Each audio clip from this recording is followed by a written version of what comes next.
Yeah. Hello, hello, hello.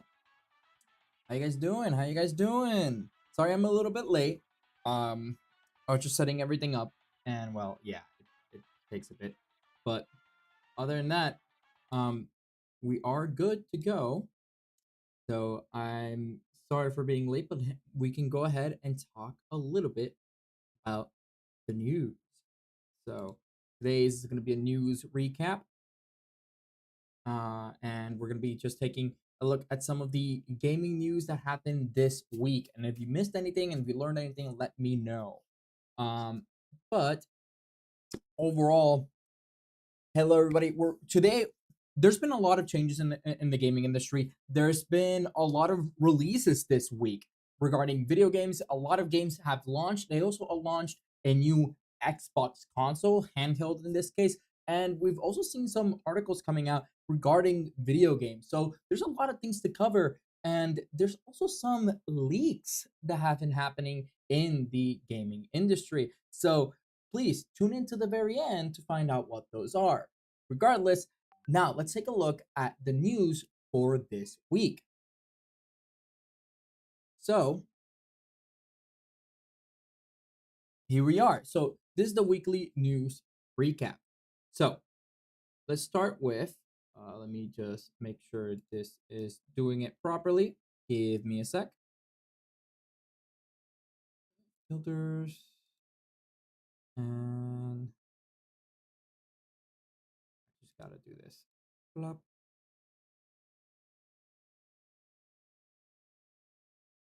There you go. And then the bottom.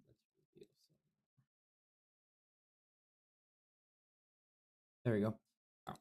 So gaming news. So like I said, there's a lot of things that have been happening. Hello, Sans, how you doing? There's a lot of things that have been going on and being releasing just this week. There's a lot of things that we're taking a look of, from roguelike to from the Rogue Ally release to the Pokemon ZA release to Battlefield 6 having been released not too long ago. So let's go ahead and take a look at what this entails and what news you might have missed this week. First off, talking about something that you may not have heard, but we've talked about a lot about. One thing we've talked a lot about of is the EA acquisition. We covered that last what we covered that 2 weeks ago, going into detail what exactly the EA acquisition is and how that's going to affect the company, and a couple of theories of how that would work or how it would affect the games that we know and love.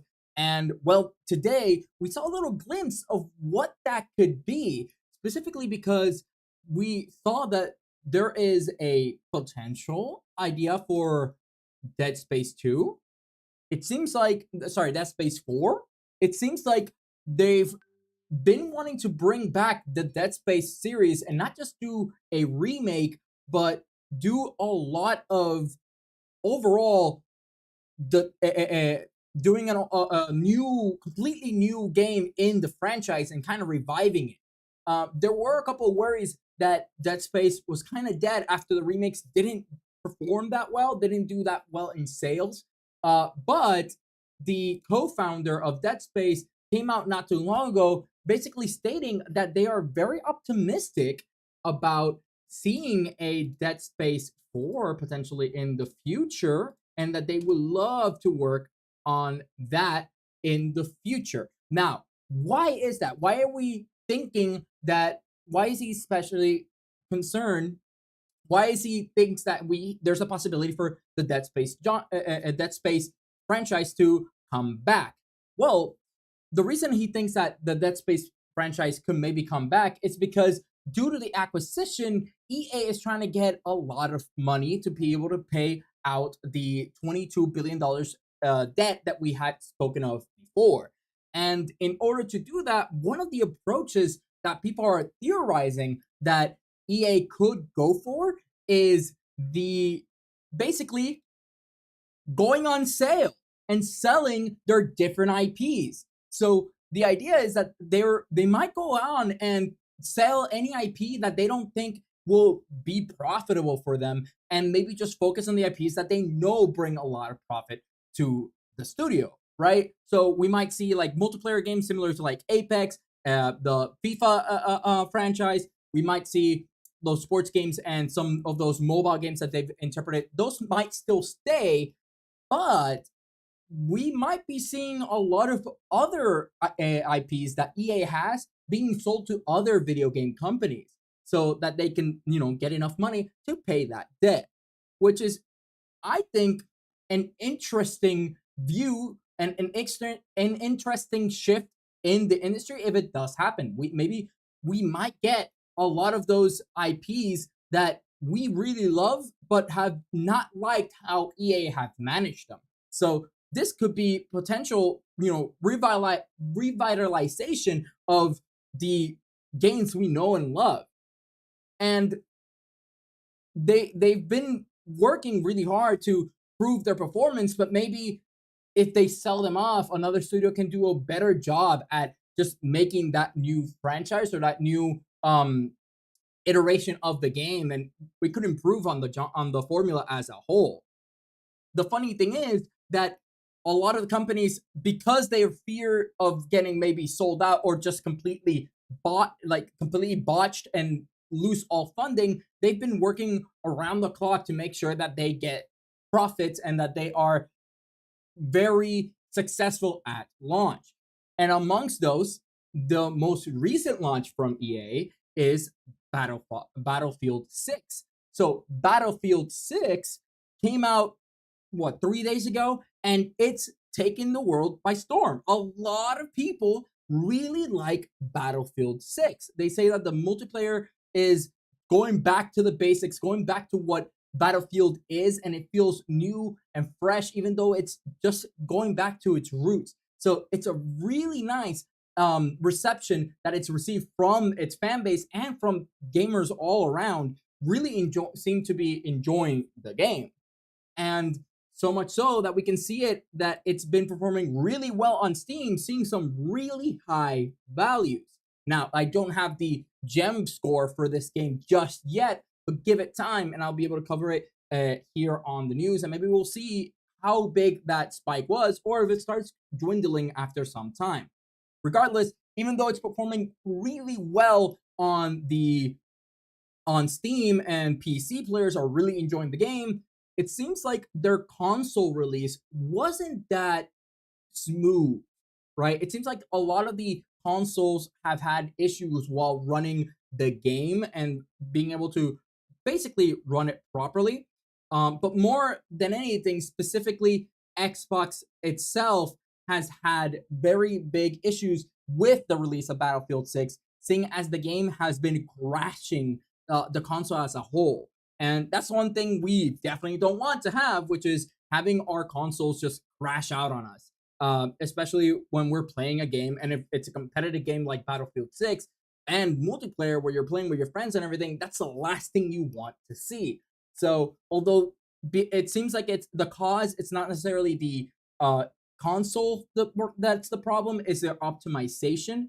So they seem to be doing a lot of patches and they're working really hard to make sure that the console release is not as affected in future patches. But regardless, it's still very successful. This has thrown a lot of people to just play it on PC, and it's done really well on PC so far. And people seem to really be enjoying it, which, if you want to play the game and you got it on the Xbox and you really want to play it, well, the console might be having issues, but there might be another option for you to play this game that might be able to handle it even better.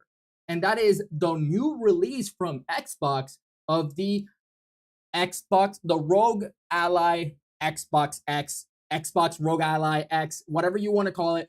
Basically, the Rogue Ally has been released from Xbox just this week, and a lot of people have been really enjoying it. And it's so the critiques of the system is that although yes, it is performing a lot better than most handhelds, it's one of the better performing handhelds out there, and people really love the design and the grip and how the feel of the console.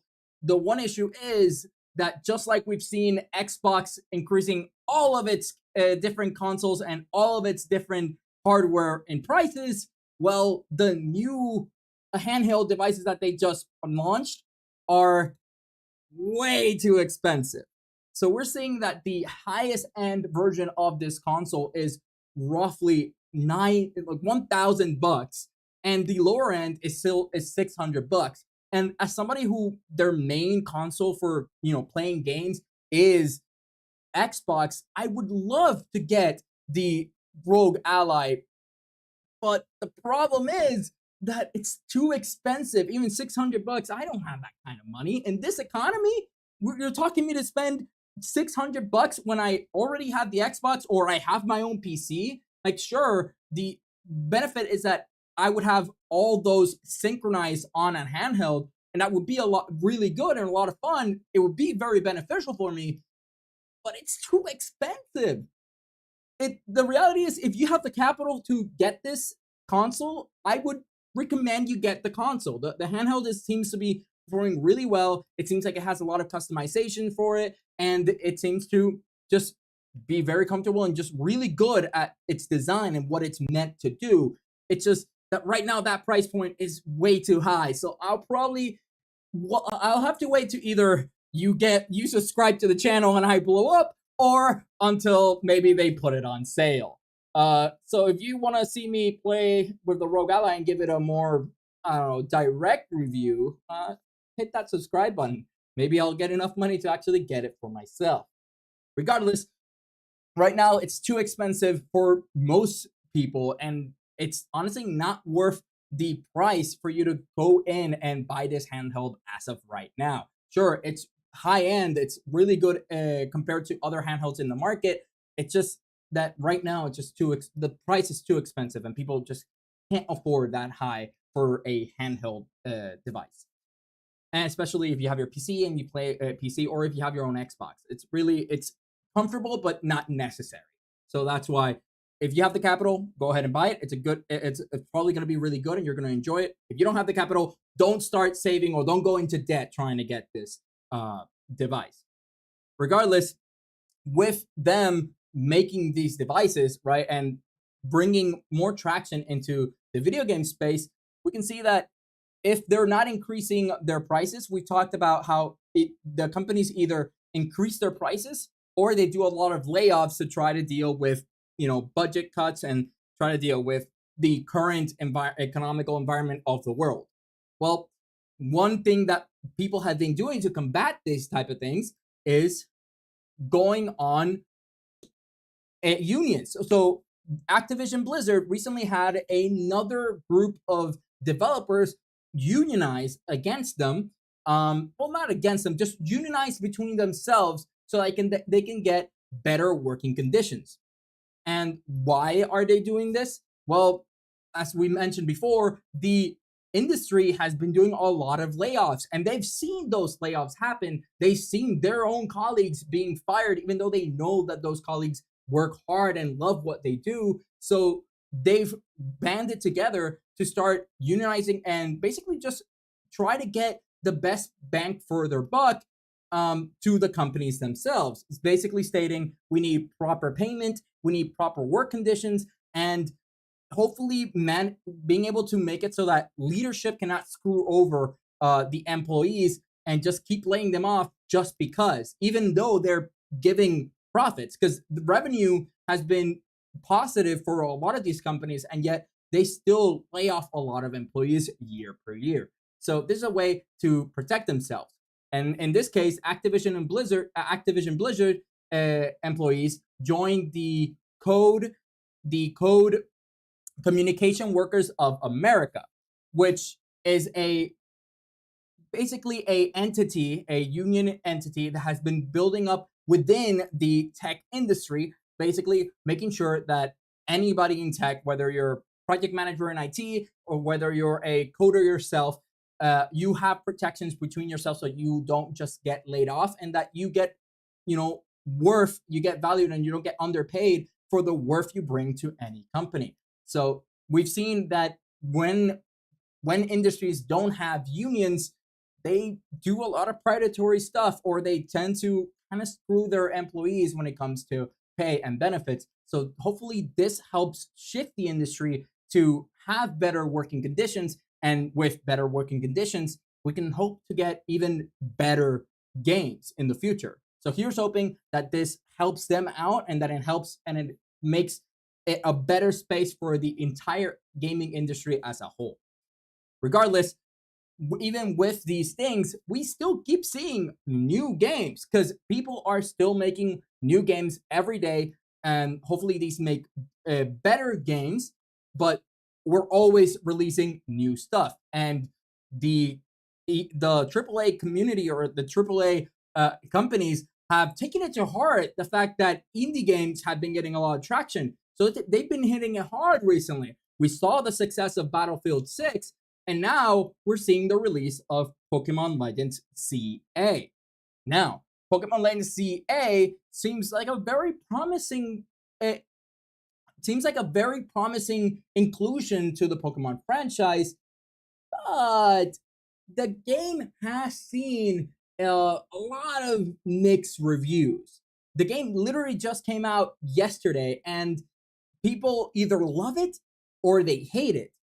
Well, the reason why you either love it or you hate it is because it's not like your usual Pokemon game in the sense that they've undergone they've forgone the turn-based strategical battling style that you expect from a Pokemon game, and instead started implementing a new system very similar and very seems to be inspired by Final Fantasy VII, the remake, like their battle version, or inspired by like Xenoblade Chronicles. So it's basically a somewhat of like a mix of like strategical auto battler type of situation where you throw your Pokemon out there and you don't have any control over your Pokemon directly. They're just going to be attacking, and in real time, this is not turn-based anymore. This is real time. They're just going to be attacking. And then, as you can see here, you're going to be able to basically, within cooldowns, use different abilities as they go, but they're always going to be attacking each other in that way. It's all happening in real time. You're going to see cooldowns going up and down, and you're going to be activating abilities however you want. So it's a very interesting shift in the Pokemon formula, but you either love it or you hate it. Some people say that this game is they're basically saying that this is a off-brand or non-mainline game in the Pokemon franchise being sold as a mainline Pokemon game because of how experimental and all these changes are, which I would say is, not far off from Pokemon itself. Pokemon, the mainline games, have been experimenting with their formula for the last decade or so, right? We first saw their experimentation when they first introduced megas, and then they've done crystallization, then they did the open world concept of it, right? They've always been trying to find the next way to evolve Pokemon to make it, that much better, hopefully better, every single iteration, every single mainline game. So this is not that different from that. But since there are no new Pokemon being introduced into the game, just new mega evolutions, then due to this, that just fuels the idea of people saying, "Oh, this ain't a mainline game. Don't buy this game if you want to play the mainline game." And that's a fair criticism. The concept seems fun. It's open world, but it's like still segmented, which is this nice combination between being open world and being a basically labyrinth style creation or deliberate creation of the world. So it seems like a very nice game so far. It just came out. I haven't been able to play it myself, but its reception, once again, you either love it or you hate it. It seems very interesting. It seems like the type of Pokemon game that maybe I would play. I'm not a super huge fan of the Pokemon franchise. I've gotten, pretty tired of the turn-based mechanic. So, but I love all their are all their non mainline games like Pokemon Rangers, the Pokemon Dungeons variations, the Pokemon Warriors, I think it was the one that's like basically a Fire Emblem version of Pokemon. Like those are all really nice games that I really enjoyed because I like the Pokemon IP and I like the design of Pokemon's, but I'm not a big fan of the normal Pokemon playstyle, which means that this game would be very up my alley. Now, if you love Pokemon, but you're not really enjoying this new iteration of the game, then if you want a more, ironically, a more traditional Pokemon feel, then I would tell you to go ahead and check out Digimon. Because Digimon, funnily enough, the new game that just came out around 2 weeks ago, has a better Pokemon formula and the turn-based strategy battling mechanic that Pokemon uses more than the newest Pokemon game. So if you just want to feel like you're playing old Pokemon again, I would highly recommend for you to check out Digimon, the new game, the Storytime Strangers. And they seem to be performing pretty well. And this is just on PC. This is not even taking into account the console version of this game. So overall, really good game. If you want that Pokemon experience, Digimon has you covered. So it's that very interesting that we've seen a little bit of a loop here where now Digimon seems to be the new Pokemon, at least for this year, the new Pokemon game in the block. But Pokemon hasn't just been dealing with that mixed reaction that we've just saw with the release of their new game. 3 days before this new game came out, we saw leaks and pretty major leaks come out right before the launch with the Terra leaks. So apparently, the Terra leaks had a bunch of information and a bunch of screenshots of different things and behind the scenes of the creation of Pokemon. And so much so that you could see a timeline of all the games that they had been planning to release and when they plan to release them. Now, this was a data leak that was basically acquired in the year 2020. So a lot of things have shifted and have changed time-wise, right? Timeline-wise. But regardless, it did make us look into what games and potential titles they've been looking for future games releases, right? So we see that they have some DLCs planned for next week. We do see that they have different games with the different codes on them and potentially when they're going to get released. So there's a lot of information. Not only did we see these leaks of like what games might be coming up in the future, and maybe when they're coming up in the future, we also saw screenshots of what they've been working on. Now, this right here is a screenshot of what's supposed to be Gen 10 Pokemon, which has already been confirmed, at least through the leaks, that it's called the Wind or Wave, Pokemon Wind or Pokemon Wave, right? And it seems like it looks really high def. If they do come up with this type of Pokemon game, this is like the type of high def and design that Pokemon fans have been waiting for in their mainline game. So this seems very, very promising. Among other things, the game just seems to be very ambitious. If you read the leaks, there's a bunch of game features that it's super interested in. It's super interesting in how they will be able to implement them, and would definitely change the Pokemon formula as a whole if implemented correctly.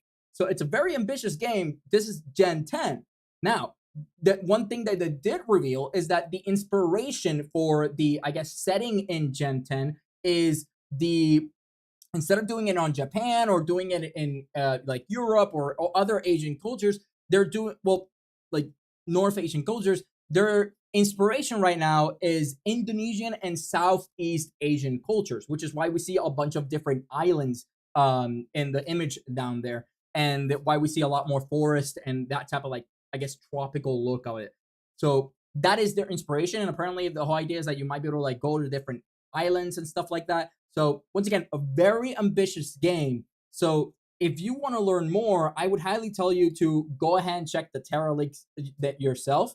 I will let you know beforehand though, due to the leaks giving it a little bit of credibility, the leaks were so much and so detailed that a lot of the screenshots that you would see from those Terra leaks have been taken down, giving it credibility. But even though the screenshots have been taken down, you can still go to like the in the Terra leaks, you can still get at least a list of everything that they've covered and everything that they saw and potential news and everything involving new game releases for Pokemon. So if you're interested in that, I would tell you to check the Terra leaks if you want to know what potentially we're going to be seeing for games, Pokemon games in the future.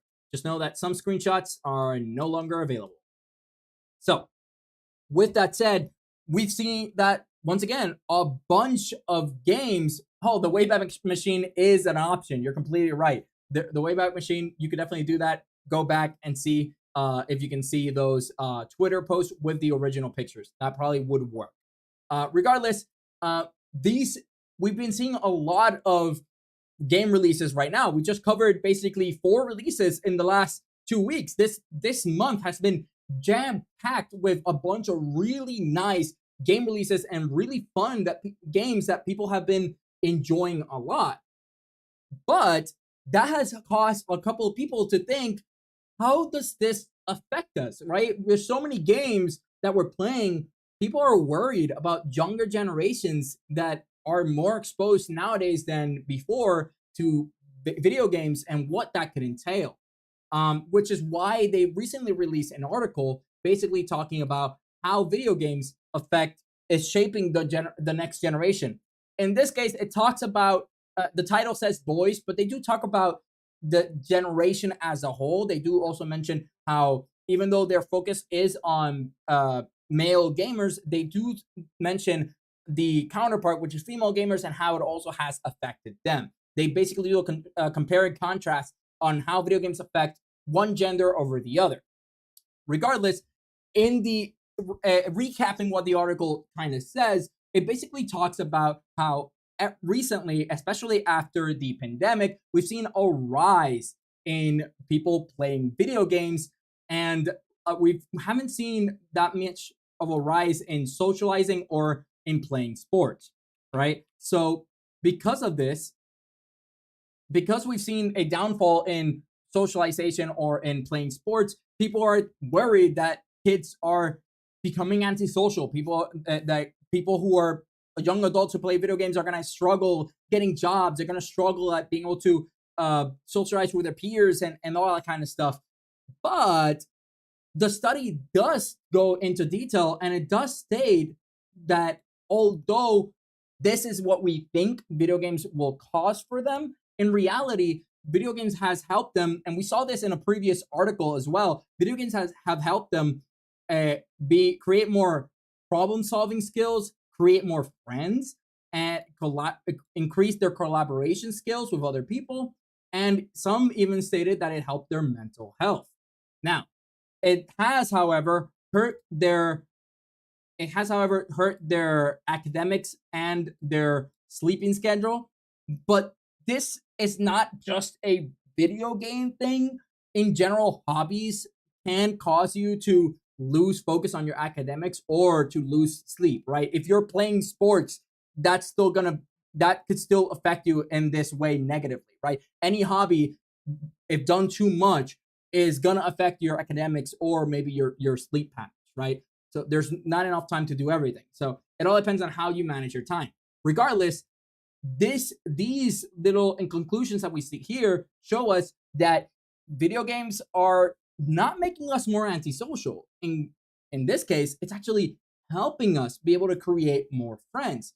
Because before, when video games weren't a thing, if you didn't play sports, if you didn't go to like different areas, the library, if you didn't like reading books, if you didn't like all these type of activities and you'd stayed at home, you would be considered a loner, right? Or that you would cause people to call you basically what they call a NEET, right? So there was a lot of bad stigma before when you would stay at home and you wouldn't go out. And it back then, when you had no way to interact with other people, it kind of made sense for them to be worried because, well, if you're not interacting with other people, you're not learning social skills. There's all these things that they talk about being negatives for video games would actually take effect.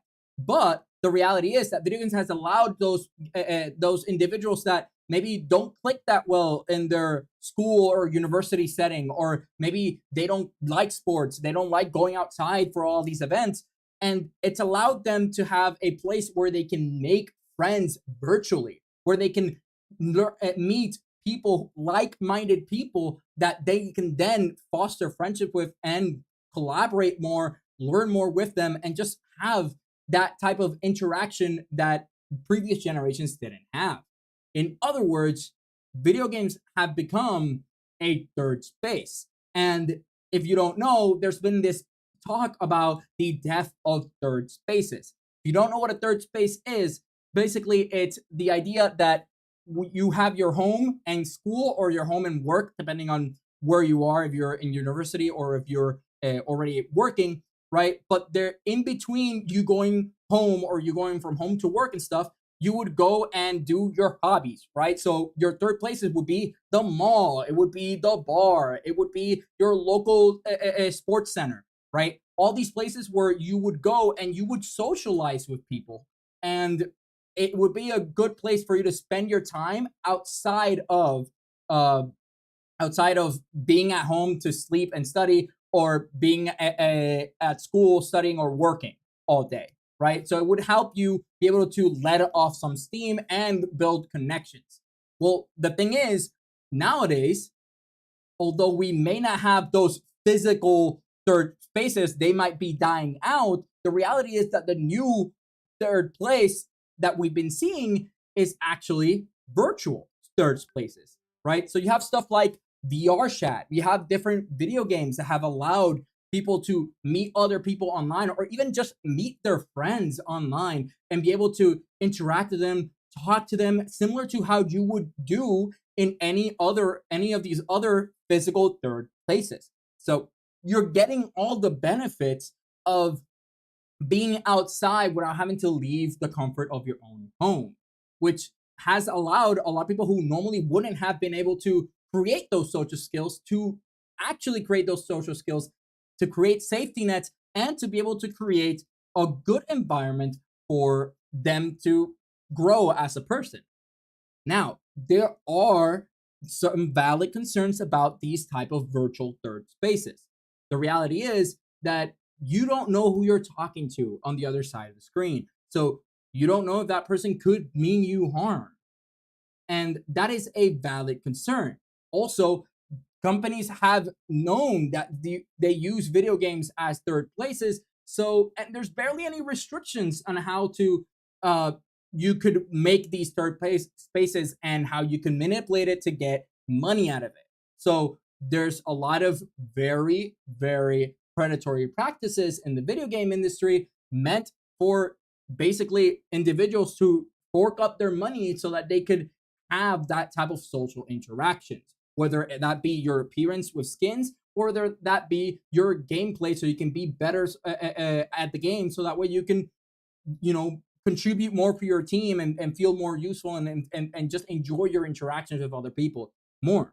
So this study did state that the primary focus for individuals who are doing video games is not for them to necessarily stop playing video games or their social worries. It's literally just the predatory business models that have been profiting out of these individuals that have been looking for a safe space and a third place for them to interact with other people. That being said, researchers, not a single researcher interviewed suggested that parents ban video games. You shouldn't ban video games. If your kid likes video games, it seems studies show that this can help them. But instead of banning them, if you are indeed worried, what they suggest is to bond with your child and actually play with them. If you play with your child, you can help them have those skills to identify what might be bad or predatory practices on them, while also uh, being able to enjoy your time with them, connect and bond with your own kid while you're playing video games. And the same thing can be said about your partner, right? If you have a partner and you look down on them playing video games because they're wasting your time on video games, try playing with them.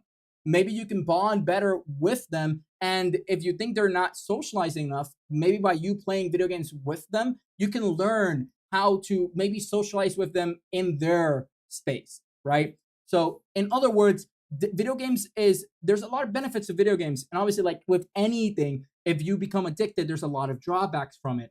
But if you help each other out and you guide each other while you play video games, you can make sure you maximize the benefits out of it and minimize the potential drawbacks of playing video games. So overall, really great study, and just showed that video games are here to stay and they can be a really good choice for you. And we may be worried about the younger generation, but as long as we do our part as well, just like books when they were introduced, just like the internet when it was introduced, as long as we do our part and we actually interact physically with the younger generations and partake in their activities, we'll make sure that they grow up and be equally, if not better than us in the future when they decide to take the reins and run the world. But that is the last thing regarding the news in the gaming industry. Overall, very interesting study, very interesting stuff, a lot of new releases, a lot of fun things. But if you're worried or you're maybe don't know about some of the things that I mentioned in this video, go ahead and check out my other news recaps. There might be some things that you missed last week that maybe you should catch up on. They might affect you, they might not. But if you learn something new, it's always you're learning something, you're getting something out of it, right? So go ahead and check those out. Regardless, remember to subscribe, and I will see you in the next gaming news recap of the gaming marketplace. See you there. And that concludes the video game. That concludes the news segment for this week's in video games. Not too much to talk about this week. A lot of things did happen this week, but overall, just very a lot of quick stuff that kind of happened. It is a lot of info. Yeah, I agree. But just a lot of general stuff, one quick after the other. Which news did you find most interesting, and which type of news would you like to hear me talk about more in the future? That way I can search what news would be interesting for you. Do let me know, so that way I can make sure to keep an eye out for those news related to your own interest. So yeah, and those are brand new news. This is literally stuff that happened 3 days ago, yesterday, or the day after I did the last week's review. So always trying to keep everything as recent as possible, so that way you can always get your news. I can become hopefully a reliable news source for you about what's happening in the industry. And I don't think that was enough info for taking the extra hours for the slideshow. So the problem there was that I stayed up till 5 a.m. last night. If I'm being completely honest, I stayed up not that late, kind of playing Dead by Daylight. So I should probably not play as much, but I did stay pretty long playing Dead by Daylight. And so when I went to sleep, I ended up waking up at 2 p.m. today. So I was delayed. Everything was behind on schedule. So I was just scrounging around trying to make sure I got everything back on schedule, and well, as you can see, kind of didn't manage to get through with that, and ended up having to push the stream 1 hour later. But overall, I think that the information was very nice, and it's really relevant information nonetheless.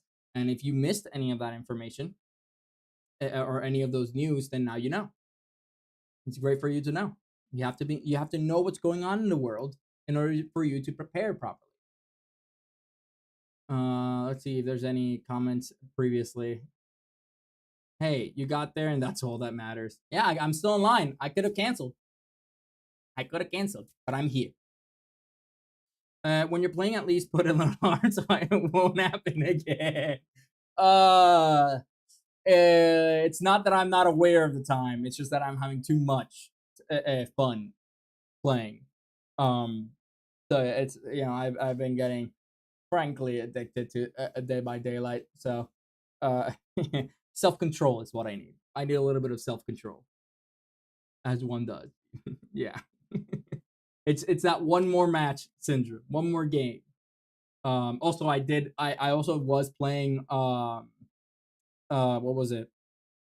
I was also playing a bit of Clover Pit offline, which also ended up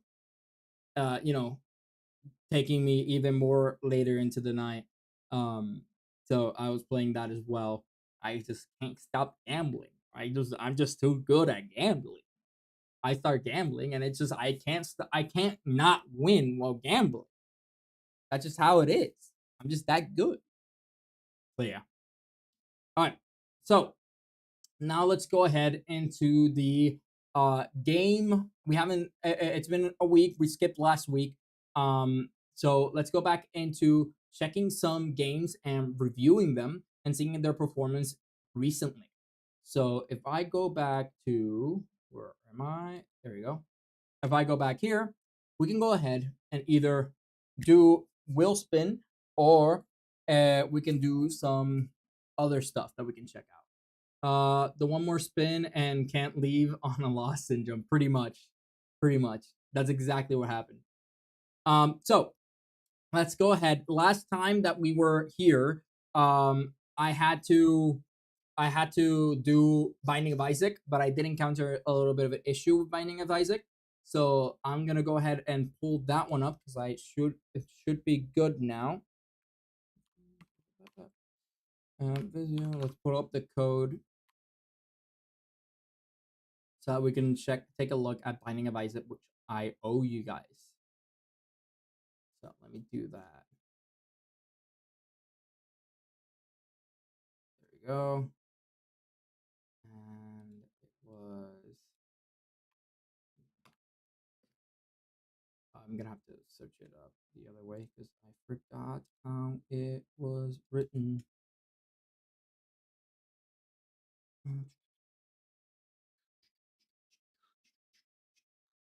While I do this, I might as well just put some background music for us while I set everything up again.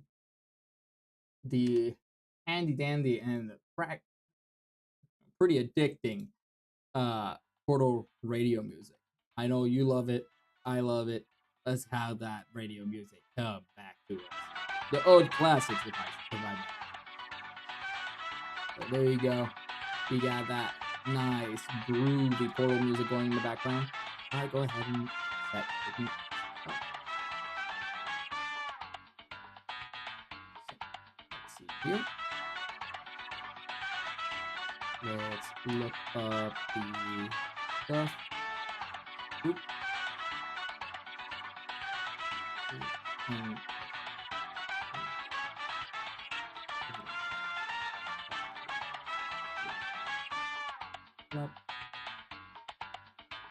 Yep. There you go.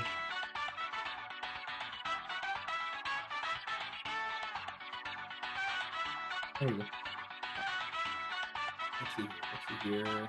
You did Binding of Isaac last gen restoration. Did I? Did I actually manage to like cover it already entirely? I could have sworn that I didn't cover it entirely. Maybe I'm just misremembering. Which one I didn't cover it.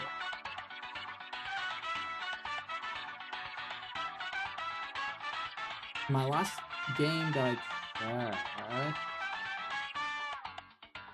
checked, did I really already do Binding of Isaac? I don't remember at all.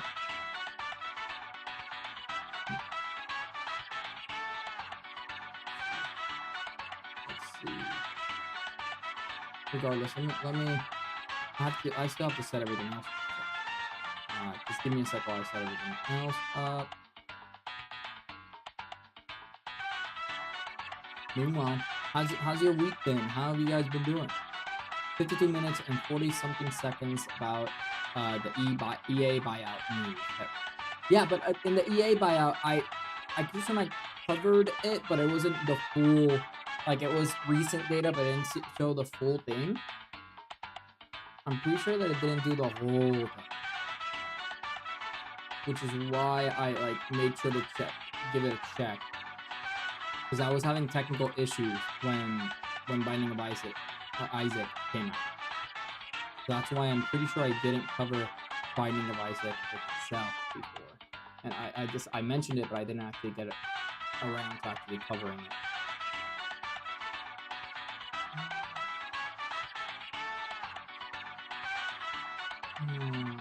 Let's see here. Where are you? I'm looking for something in particular. Not that. I see why. I know why. I'll be right back. I have it in a hard drive, and my hard drive is on another computer. Give me a sec.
And there you go.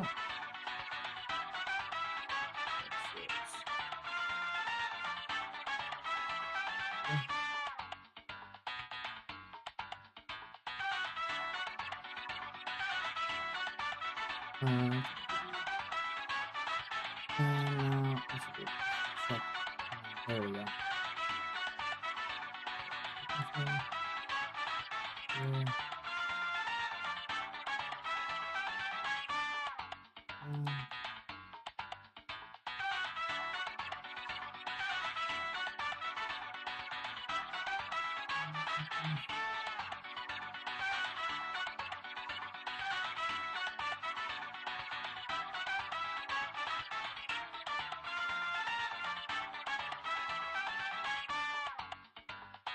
Binding of Isaac Rebirth. Oh.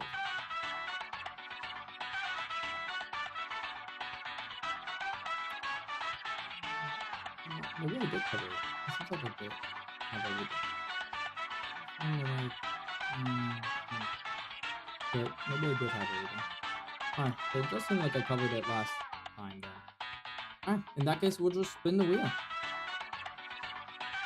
And just go ahead and spin that wheel and look it up. Look for that wheel again. Spin that wheel.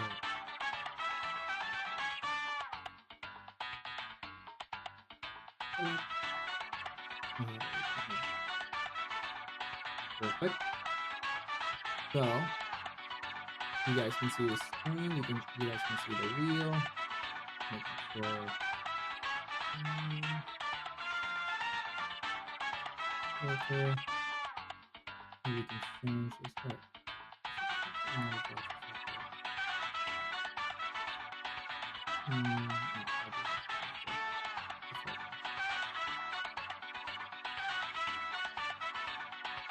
Whoa, crazy.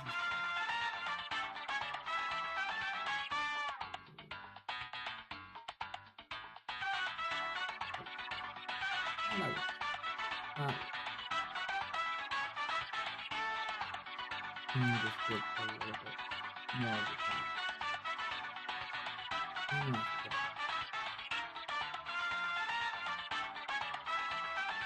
And we're not giving ads for free. Close that out. Okay. Alright, so we have the wheel. Oh, you want me to check Pico Park? We can definitely go ahead and check Pico Park. The wheel must wait. The wheel will have to wait, for we are checking another game. So let's go ahead and check Pico Park. So let me just see how I have it saved, how it's called.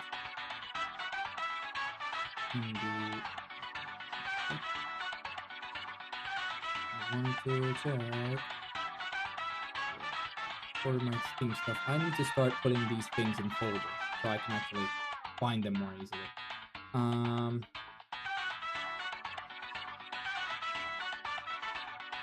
I see. Did I close it? I did close it. I did close it. That was funny. So we're looking for. I know that Pico Park is that the one that's like co-op game and you're trying to do puzzles together, but people don't communicate correctly, so they usually end up screwing up.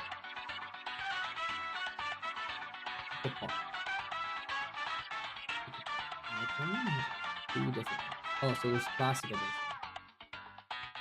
There's classic edition, and then there's this one, which I'm assuming. Oh no, you want the classic edition. You want this. Alright, so here's classic edition. Which is exactly the game. It's exactly the game I played. So that's funny because they didn't change the name at all. They're both named the exact same thing in the album. But have different game codes attributed to them. Like ID numbers, game IDs. So let's go ahead and see how the code will handle two different games called the exact same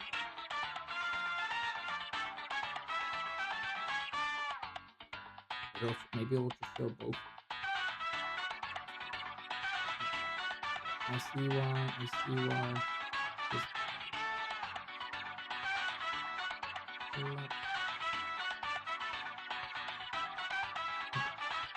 No, I should be able to get that.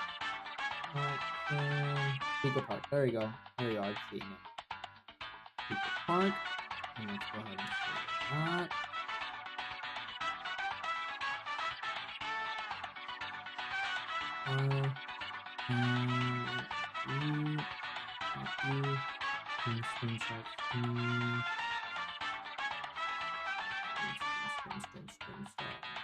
Screenshot. Where is it? There we go. There we go. There we go. Now I just have to go here. Change properties. Change you. This. There we go. Now I just gotta reshape this so it looks better on the graph. Alright. Perfect. Perfect. Perfect. So this is not Pico Park. This is grounded. My bad. My bad, folks. Should be Pico Park. Let's try again. It's still saying grounded. Why are you not saving? Why are you not saving? Why are you again? Why are you again? On you again. On you. And then it should be Oh, I see. I'm looking at the wrong file, maybe? No, this is it. Why is this? Why is it still showing grounded? Why not? Why is it not showing the Pico Park? Insert, you. Where are you saved? Why are you not overwriting it? Let's delete you then. Delete you. And let's try you. Let's see. Did it create a new one? It didn't. So you're not writing it. You're not creating it. You're not writing it. Why are you not writing it? Why aren't you writing it? Maybe is it because you open something else? Open or it might be exactly that. Here, I'm opening you somewhere else.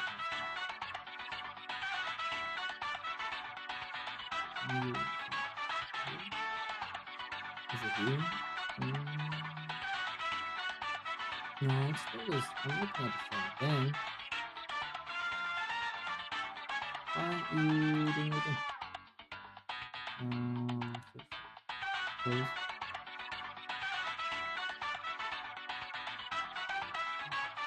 Even close. Closing the content.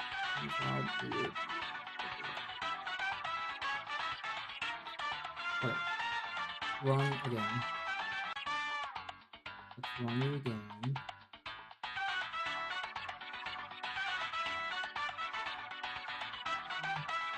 I don't know how many missions are now. I mean, you can see the like I can show you the Pickle Park data here, but I just can't see it. You can't really like zoom in properly here. Like I can't really show it to you in a proper sense. That's why I'm looking for the other chart. I feel like this is a punishment from the gaming gods for skipping last week's demonstration. Maybe. Oh god. Fun fact, Classic Edition is supposed to be a paid game, but since it was originally a paid game, then turned free, it couldn't be turned back into a paid game. Oh, okay. I saw that they recently released it as a free game not too long ago. Like we were talking in the chat not too long ago. So interesting. Disney technical issues, but I'll get it working. Just give me a sec.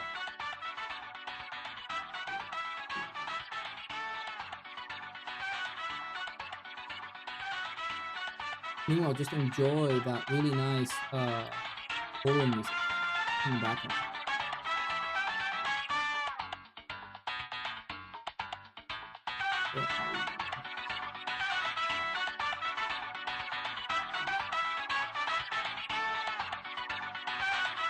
You up.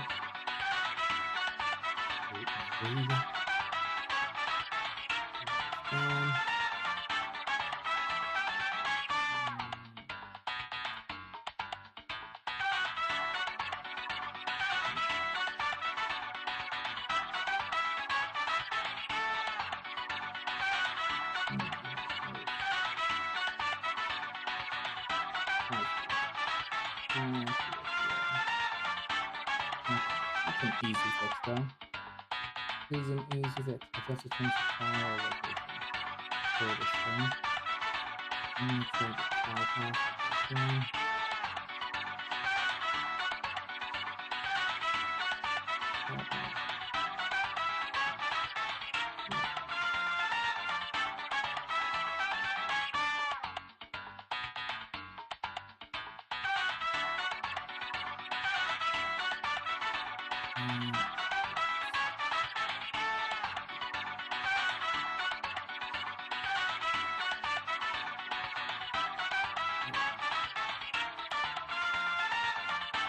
Good.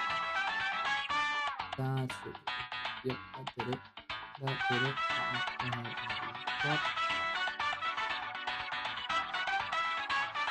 Here's a file path that was wrong. And now it should have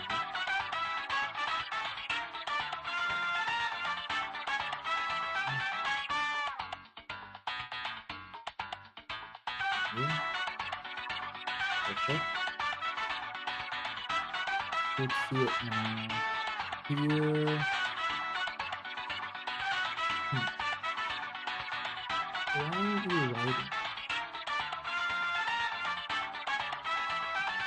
Let's give you a file. For now. Quickly here. I'm gonna use that.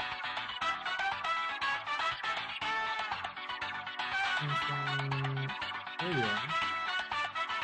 How are you not opening it? What are you looking at? You did save something. It didn't save something.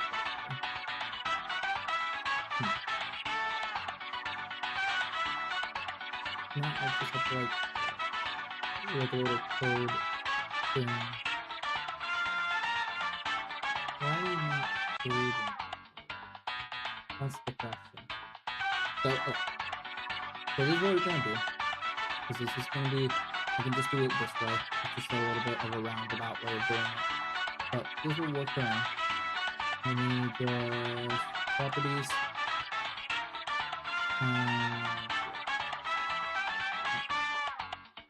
So this is just general code. It's not really showing anything. It's just how I create the graph. So you're seeing PicoPark here, right?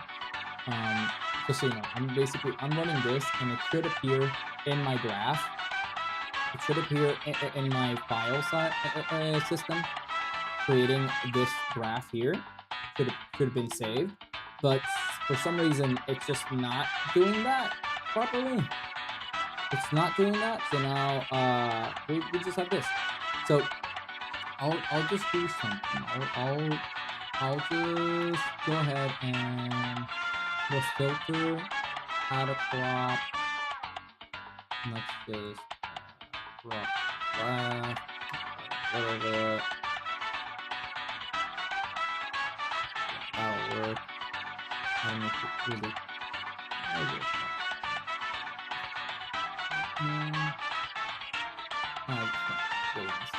For the rest, and then the bottom, let's crop this up way more. Remove that. So it's 400.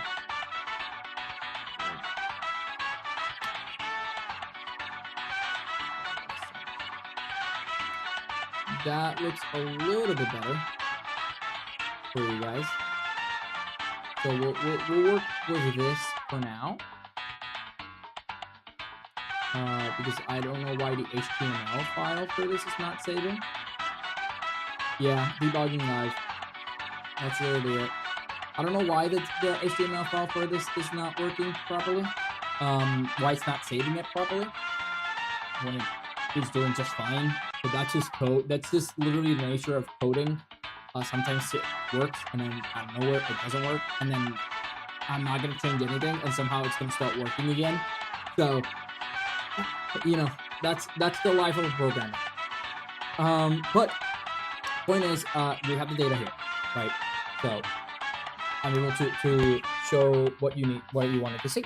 So PicoPark. So PicoPark, we can see that upon release, well, not upon release. When was this game released? Actually, that's a good question. SteamDB. When was this game released? Maybe. Oh, is it considered part? Oh no, it is a PicoPark. So PicoPark was released, and the last update was literally yesterday. No, today actually, and it was released on 2016. So it's been out for a decade, almost a decade now. Yeah, so you're right. Don't worry, Sans. The only reason I have no problem showing this code is because this segment that I'm showing on screen is literally just the creation. It's literally just the creation of this chart. This is not showing anything that, you know, is sensitive per se. This is just matplotlib. So if you know coding, you'll know what I'm looking at, what you're looking at. Actually, this is not even matplotlib. This is Python Express. It's just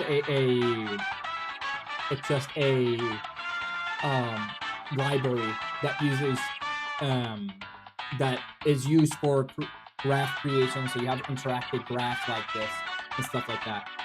So that's what this line of code is doing. And the only thing I need to do is when you ask me for a game, I usually just have to change the name right here. And if I change the name right there, I just have to run the code and it should go into the database and take out the actual the data from that specific game. But since it's going to the database, it has to be case sensitive. So it has to be exactly how I have it named in the database, right? But this is just the title right here. This is just making it so it's a dark graph instead of a like super bright white graph. These are just the index names that I'm giving it, so that way you understand what you're reading, what this is, right? And this is usually the line of code that I change for the color of the line, right here. So you see this is an RGB for the color line, and I have some saved up already. So I have like red, blue, and yellow. So that way, if I want to quickly change into any of those colors, I can just do that. And if I need to tweak it, I can change the numbers a little bit. And if I have more than one game I'm checking at the same time, I just have to put these back, and then once I allow these lines of code, I can change the color of those line stuff as well. What about stuff for comparison? Yeah, so that's all I have to do is add a comma here, and then put the name. Not there. Here. And then put the name of the other game that I want to put. Alright, so I don't know if they even have. I should have Pickle Park 2. So yeah. So now that worked, right? I have Pickle Park 2. So you can see now it has both of them. And if I were to allow this line right here, that means I can change the color of that line. So you see how it's orange right now? If I run it right now it's blue. But obviously this dark blue and this blue they're different, but it can be hard to read. Like these change color, it can be hard to read. So at this point, it's better to just give it. If you leave this on default, it'll naturally change the colors of every single line so that they can all be unique. So regardless, let's take away Pickle Park 2 for now. Just take a look at Pickle Park.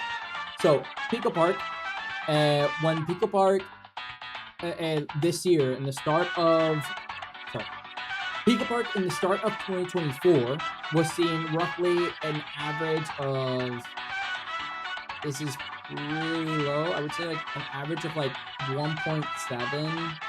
Well, it started with 2 point something, and then it went down to like almost 1 gem.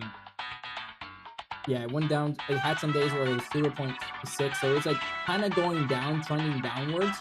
Then they must have had an update where they managed to get some players again, or maybe somebody was streaming it, because I know a lot of streamers love streaming this game or making content about this game. So that's probably this spike here. But then it slowly started going down back again until it got an average of like 2.5, and then it kept trending downwards, right? You see another spike, probably either content creation or an update. All these bumps that we're seeing are basically just updates and content creators making content about the game. The thinner the bump, the more likely it's content creation, and the wider the bump, the more likely it's a game update, right? And then we see this giant peak here in January of 2025, where it reached its highest point, which is 17.21 gems. It scored 17.21 gems, and it quickly went down after that. Seeing once again, it's tethering the line between like 3 gems and 1 gem. That's kind of how it's doing. So an average of like basically 2 gems per day. and then it kept going down. We see some spikes here and there, but now its last value seems like its last value was 0.28 gems. So it stayed in a pretty low gem score as of late. Pretty low recent gem score. Now, if we compare this to Pico Park 2, we can see that Pico Park 2 has seen a better average comparative to Pico Park 1. We can see how it's stayed more steadily in the 2 gems score. Pretty consistent behavior all around.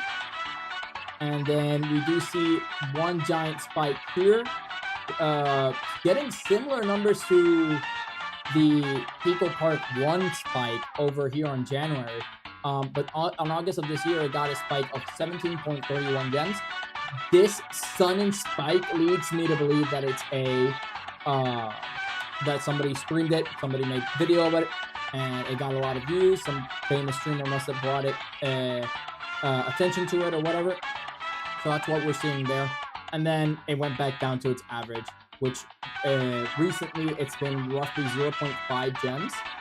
And its most recent score, if I take away the Pico Park 1, its most recent score is 0.38 gems.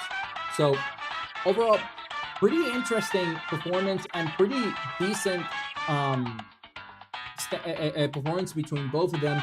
Pico Park is the type of game where you play it once with your friends, and unless you want to play with another friend group, there's no real reason for you to play it again. Because it is like a one and done type of game. So that's why I'm not surprised that it doesn't have very high averages, and then every so often we see spikes here and there when content creators do content about it, release videos about it, and stuff like that. But it's done a good amount.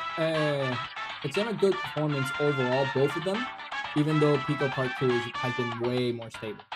But for a game that's been out for almost a decade now, and how long has Pico Park 2 been out for? Pico Park 2. And Pico Park 2 came out last year. So since Pico Park 2 came out September of last year, it's been a year since it came out. It makes sense that this performance is a little bit more stable comparative to Pico Park 1. But yeah, very interesting stuff. That's Pico Park. Very interesting stuff. Funny enough, one of the we were talking in the chat with other creators. They wanted to try out and play Pico Park 1 again because it came out free. So we'll see. Maybe you'll see me. I haven't played it before, so maybe you'll see me play Pico Park. It might be interesting to see how that goes. Regardless, that's it. That's the performance for Pico Park. And now, with that one said, unless there's any other suggestions for any other games, it seems to me like we're gonna start spinning the wheel. Let me look it up. Where are you, wheel? There you are. The wheel of gaming stuff. So, let's see what game we're gonna get. So let's spin the wheel. Spin the wheel.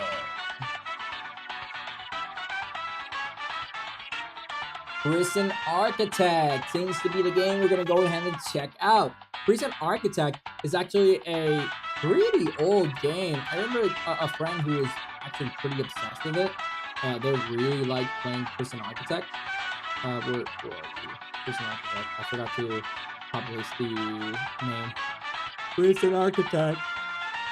There you are. It's a pretty old game.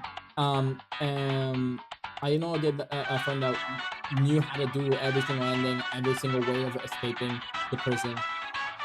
Oh wait, is it the one I'm thinking? No, that's Prison Escape. The music is too loud? My bad. I'll lower it. Oop. There you go. Is that better? Elegante. Thank you. Elegant Ego. Thank you for joining in, by the way. So we're gonna take a look at the performance of Prison Architect. So here is the data I have so far for Prison Architect. Not gonna lie, you need to catch up on the day of looking at using gems. I do. But I've been posting so many different things. I've been posting some game footage and all that kind of stuff.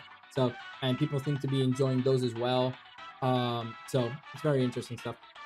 I've been busy doing a lot of stuff. It's better. I don't know what's going on. I lowered it. Don't worry, you're good. I lowered it. So this is the Prison Architect. So Prison Architect, it seems like, as far as like data that I have from this game, the highest value that it's gotten is 5 gems, pretty much. So this is the highest value gem-wise that it's gotten. And ever since then, it's kind of slowly gone down, and it's stabilized recently at around 1.6 gems. Going up here and there, but it seems like it's steadily just 1.6 gems. Not much to really see here. It seems like it came out recently. There's not, much movement with the game. This is also kind of the unexpected result for a game that's pretty low, pretty old. No, I have no idea what you're talking about. Lol, I'm just watching you talk. Okay, so do you know? So I'll explain what you're looking at. So what you're looking at is gem score, right? So the gem score is the game enjoyment metric, and it's a unique video game rating system that I developed that is completely unbiased. So the way it works is that I get data from different avenues in the internet, basically for every single game. So we're talking about like how many players are playing the game, how many concurrent players are playing at any given time, how many people own the game, how much time are they playing the game, right? And that's direct data that I get from them. But I also get data from for example, how much I also get data from indirect ways people interact with games. So that, for example, how many hours are people, how many views does a game have, right, on Twitch? How many creators are making content for a game? How many videos are being created for each game? What's the average view count for videos related to that game? How many searches there are of a game online? So there's all these avenues of basically checking how people and the public have been interacting with the game, and that way we can get a general idea. We compile it, we put it into one value that we track over time, and that way we can check the general engagement with any given game, whether that be directly playing it or just enjoying content adjacent to the game. Sans, thank you for joining in. Good night, rest well, and thank you for just hanging around. Love to have you here. So yeah, so that's generally how gems work. So you basically I capture data from different statistics of the game, compile them all together, and then that's when we get the gem score, which we track over time, and we can see highs and lows, and basically that tells us whether the game is either the community of the game is growing and more people are finding out about the game and really enjoying and spending their time.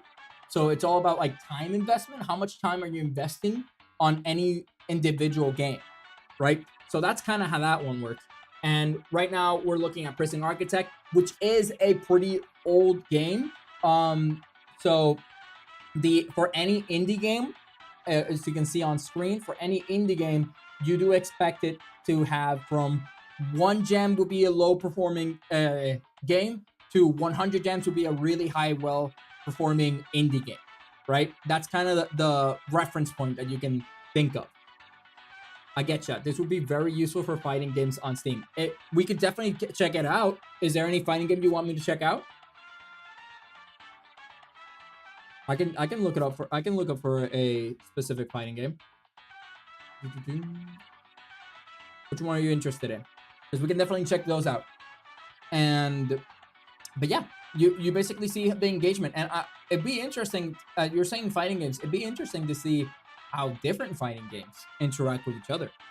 So let me see if I can look up a couple of fighting games and kind of just put them one next to each other, compare and contrast them. That's an interesting one to go ahead and look at. Let's see. So, Soul Calibur 6. Let's see. Soul Calibur 6. So the code and is completely made by me, meaning that it's kind of in beta. Like there's still some kinks that I'm always working out and improving on it, but overall it works pretty damn well as of right now. That's why I cover it and give content and give context online. Okay, so Soul Calibur. Do I not have any of the Soul Calibur games? Or maybe I'm writing it. Let me see how Steam calls it.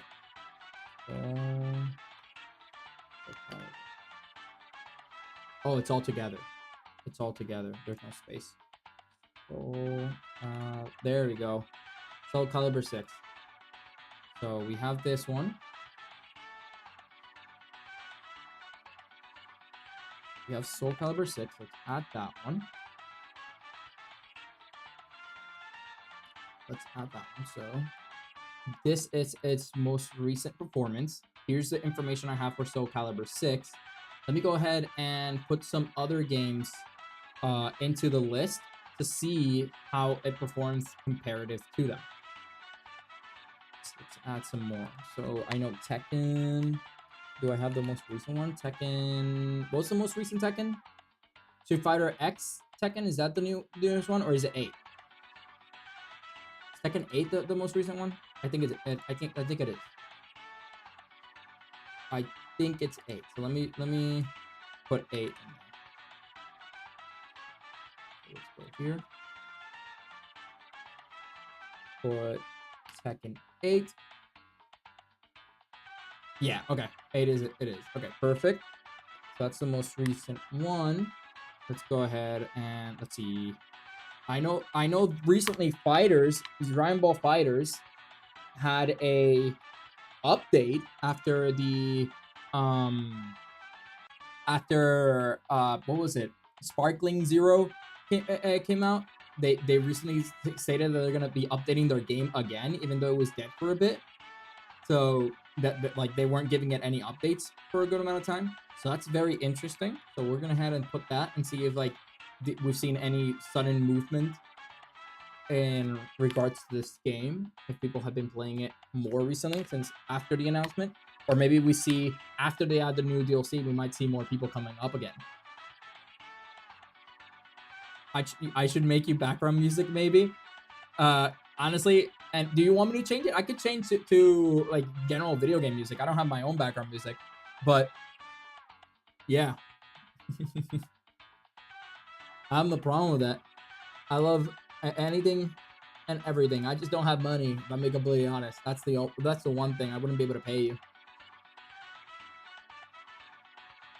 At least not right now.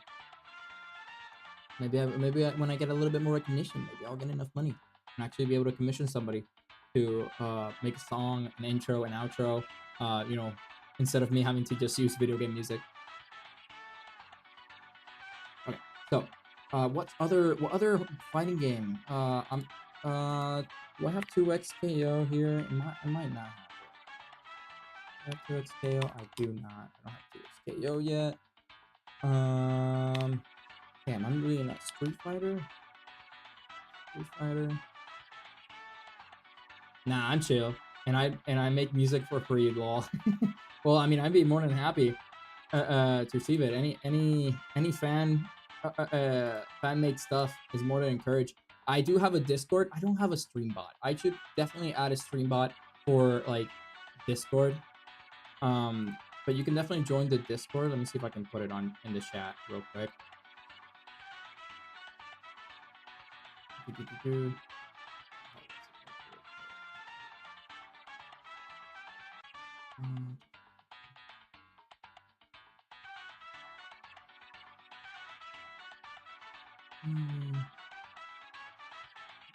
Copy. There we go. Fatal Fury. Oh, and yeah. And I always forgot Guilty Gear. I should put Guilty Gear as well. So Street Fighter 6. Put Street Fighter 6 here.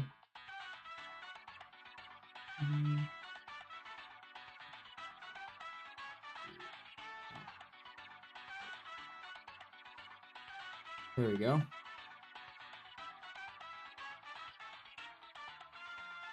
Added it. I'm hoping that you might be in YouTube. You might not have gotten it because you're in YouTube. So yeah, that might be it there. Let me see if I can change it to that. There we go. There we go. Oh, damn it. I put the wrong thing. I put the wrong thing.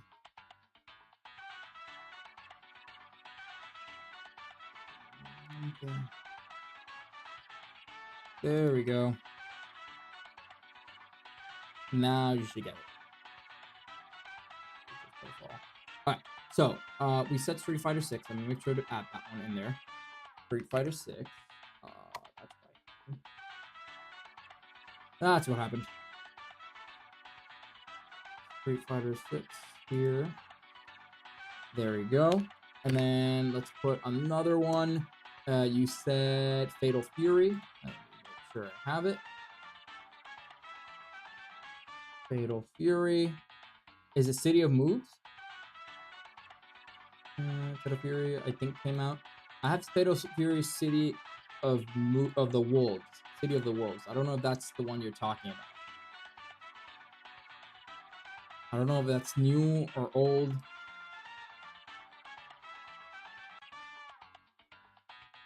We'll include it nonetheless.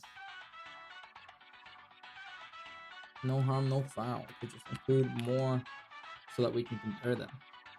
And you had stated here it was Fatal Fury came out. So, and then Guilty Gear. I have to find Guilty Gear. Strive, which is the newest one. Guilty Gear. Come on, I know I have. Oh, I'm writing it wrong. Guilty. There we go. Guilty Gear Strive. Strive. Pull up. Copy that. Here. That. Alright. Let's see the list. Alright, so this is what we have so far.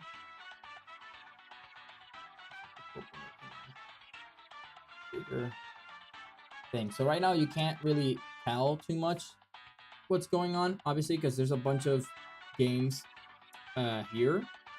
They have different colors, but so that's Guilty Gear. So the Soul Calibur is like way in the bottom comparatively. So just over the top, just kind of looking at this, you're good. Okay, so over the top, just looking at this, the highest performing game right now would be Street Fighter 6, which has the highest peak of 252 gems. A gem score of 252, and it seems like overall it's very clear that a lot more people play and engage with Street Fighter 6 than they do with any other fighting game. Regardless, the second runner-up to that would be no surprise is Tekken 8. So Tekken 8 is the second most played and game, at least fighting game, that I have right now. And but in comparison, it's a pretty big difference to Street Fighter, because Street Fighter 6, Street Fighter 6 is seeing roughly like 90 to 100 gems on average. Meanwhile, Tekken is only seeing roughly 30 gems on average. Yeah, 30 to 20 gems on average. So it's a huge jump between Tekken and Street Fighter 6. Makes sense. Street Fighter 6 is the bar to clear is $60. Okay, gotcha. It is $60, but it's overall. I generally thought Tekken was gonna be pretty good, like high up there as well, but it doesn't seem that to be the case. I thought they were gonna be more equal, I guess, in value, because I always hear people talk about Tekken and Street Fighter interchangeably, like you're either one or the other. If I take the other contenders out of the comparison, you can clearly see that Tekken, it doesn't even get close. Tekken doesn't even get close to Street Fighter. Street Fighter just has a way bigger community.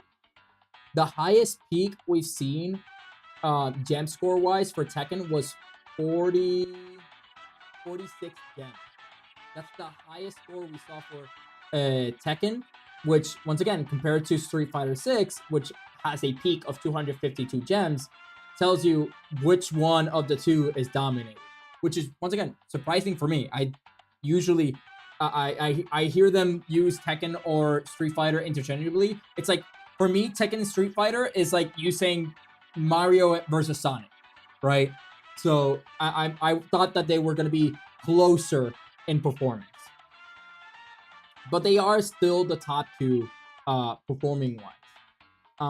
But if we take a look at the third highest performing fighting game, would be Guilty Gear. So let's take Street Fighter out of the way so we can see it more easily, the graph.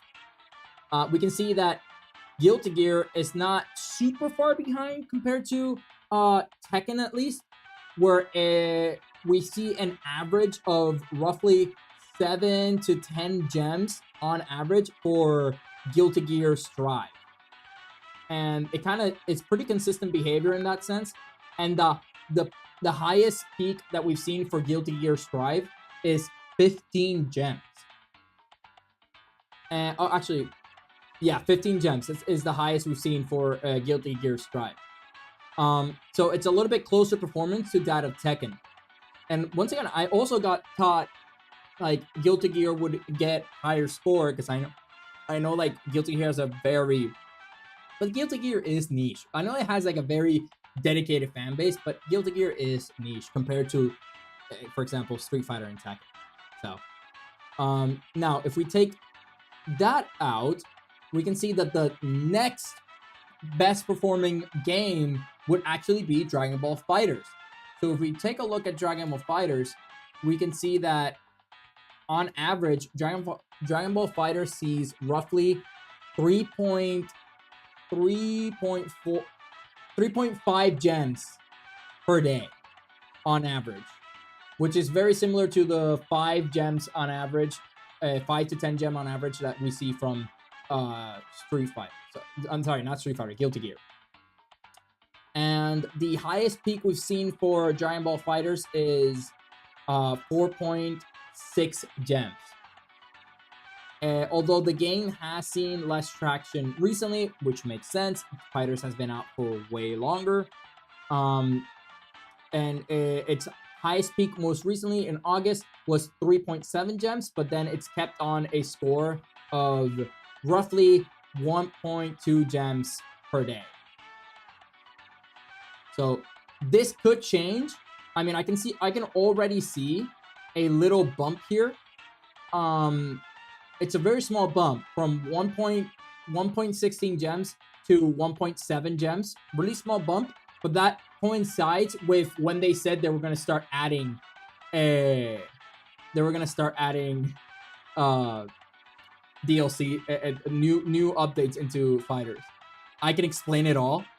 You can do these behaviors kind of track to what you were expecting? once again, I'm not a huge fighting game guy. I have played. If I were to choose which one I've played the most, it would have to be Dragon Ball FighterZ. But yeah, SF6 has a good single-player game for casuals. And it's easy to play. The bar to master the game is simple, but mastering levels are wide. Okay, I see. So it's easier for people to get into Street Fighter than I guess the other games. That's an interesting performance, honestly. Well, I see here, if we take out these top guys, we can also see, where was it? Soul Calibur and Fatal Fury.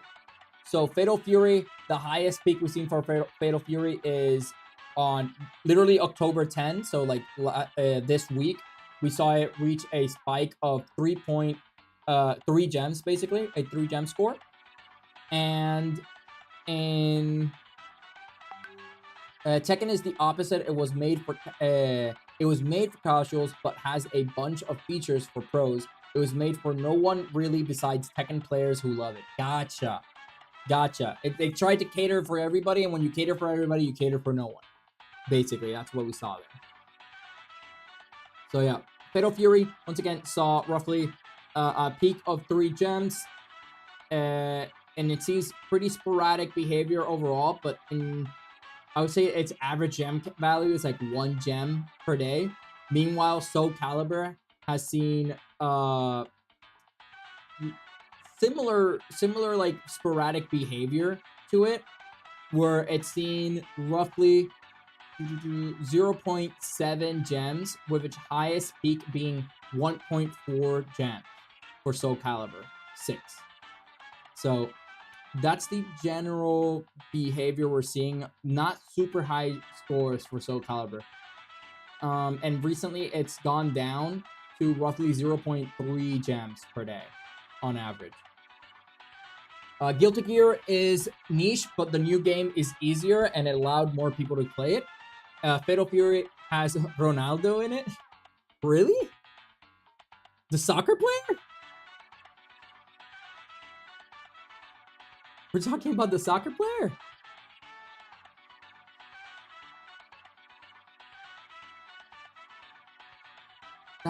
That's crazy. I mean, I wouldn't expect Ronaldo. I guess Messi is in Call of Duty, so we've kind of passed the line already. So if you have enough of a name for yourself, you can be in anything. And you also do have LeBron James in what was it, that game? The Warner Brothers game. I forgot. Multiverses. Do I have Multiverses? That's also another one we could check. Multiverses. I do have you. Let's just add that to the pile. You're probably going to be performing way worse than the others, because a lot of people liked you when Multiverses came out, but then didn't stick around. They didn't stick around for it. All right, yep, it's down there. So Multiverses, Multiverses is seeing roughly the same behavior. It's seeing very similar performance to Soul Calibur and Fatal Fury, but funnily enough, it was seeing way better performance than Soul Calibur for a long time, which makes sense. It's basically a casual, like, I guess, Smash type game that anybody could pick up. So it makes sense that it has a little bit more consistent behavior and more popularity, because it has more IPs involved. So overall, it saw on average 1.6 gems, and then its highest value was 1.9 gems in January of 2024. And although it saw a spike in May, it quickly went down, and now it sees roughly 0.2 gems. So it's currently, it performs worse than Soul Calibur and Fatal Fury, but at some point it was performing better than both of them. SNK was bought by the Saudis. Oh, were they bought by the Saudi Arabian fund as well? Just like EA? Multiverses was clunky. It was okay. Yeah, I agree. Multiverses was clunky. I played it a lot. It didn't feel smooth at all. At least as a fighting game, it felt very like the hitboxes didn't make sense sometimes. Like it definitely felt like you're saying clunky. I enjoyed it for a bit, and if having another like an attempt at a Super Smash Brothers type of game, combat game, I think it's nice for us to see more of the for us to see more of that, more people to attempt it. But I think that the best one that has like emulated the success of Super Smash would be Rivals of Aether. I haven't played Rivals of Aether 2, but I remember playing Rivals of Aether 1. And Rivals of Aether 1 was a lot of fun. It was genuinely a pretty fun game to play. But Rivals of Aether is an even more niche like game. Because that one is not that, doesn't have mainstream IP, doesn't have many people to know about it. Right now I'm playing Sonic Cross Worlds Racing. Dude, Sonic Cross Worlds Racing apparently is really good. I would love to play it. Generally a lot of fun. I don't have it yet, but I've seen other streamers play it. Seems like a lot of fun. And Hasasune Miku? Like, do you need anybody else? You have, I think you also have Pac-Man. I think you also have you have Minecraft Steve. So yeah. Oh, I didn't copy it.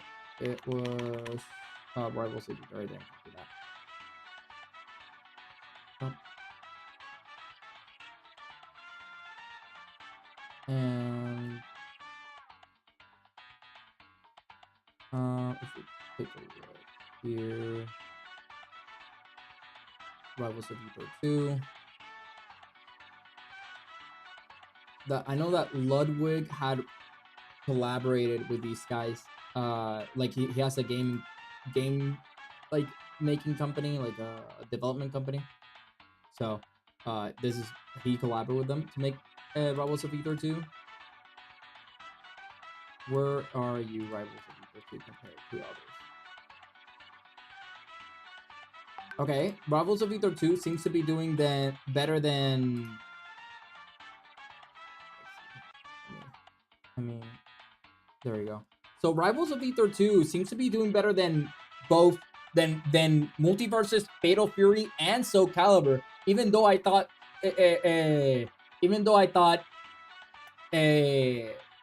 Rivals of Aether was way more niche, but I guess not. People really like it. Well, if you're gonna make a fighting game, just spend the budget on animations and like 4 out of 8 characters, and people would be good, to be honest. I completely agree. Animation is a lot of it when it comes to fighting games. You only played Rivals of Aether 1? Yeah, I only played Rivals of Aether 1 as well. Smash is fire because of the attention to detail with each character. Exactly. I haven't played the second one, but I have played the first one, and I really liked the first one. It compared to Multiverses, the first one didn't feel clunky at all. Right? Like I remember playing that one. It definitely felt like the, what is it? It definitely felt like, what am I trying to say? Like Smash 64, the one that people go very competitive on. That's what it gives me, if you ask me. And I think that's really good. I think they did really good on emulating the success of Smash. If I put Rivals of Aether 1 side by side, wow, Rivals of Aether 1, although right now performing worse than Rivals of Aether 2, which is, to be expected. It's the sequel. People should shift over to the new game. This is perfectly fine. It's good that we're seeing that. It's had Rivals of Aether 1 had a maximum of Oh, Smash 64. um, so Rival of Ether 1 had a peak of 52 gems, right? And roughly in March of 2024. And it saw that for a bit. I don't know if there was a tournament or something, but this it saw a pretty big spike on last year, Rivals of Ether 1. And now, if we compare it to Rivals of Ether 2, we can see they're kind of on par. It seems like not everybody shifted to Rivals of Ether 2. Some people still like playing Rivals of Ether 1. But in recent months, on the other hand, Rivals of Ether 2 is doing better than Rivals of Ether 1, but not by a huge margin, right? Once again, this game is a niche, so I'm not surprised that it'll be a little bit lower. And if you're dividing your player base with two different games, because some people prefer the OG compared to the new version, then yeah, you're gonna see that. But Rivals of Ether 2 currently has roughly 2.2 gems, while Rivals of Ether 1 has roughly 0.6 gems. So still pretty good increase. I would love to see more success for Rivals of Ether, more love. There should be more Rivals of Ether love. It's so nice. I enjoyed playing it so much. I used to main the what was it? The Weasel. The Weasel one. I forgot their names, but the Weasel character. If it wasn't the Weasel character, I think I used to play more the Orca as well. Those were my favorite ones. But yeah. Is there any other fighting game I might be missing? We have Soul Calibur, Tekken, Dragon Ball Z Fighters, Street Fighter 6, Fatal Fury, Guilty Gear Strive, Multiverses, Rivals of Ether 2, Rivals of Ether 1. I wonder if there's any other fighting game. Let me look it up real quick. I can probably find maybe another one that I may be missing. Let's see. Popular fighting games.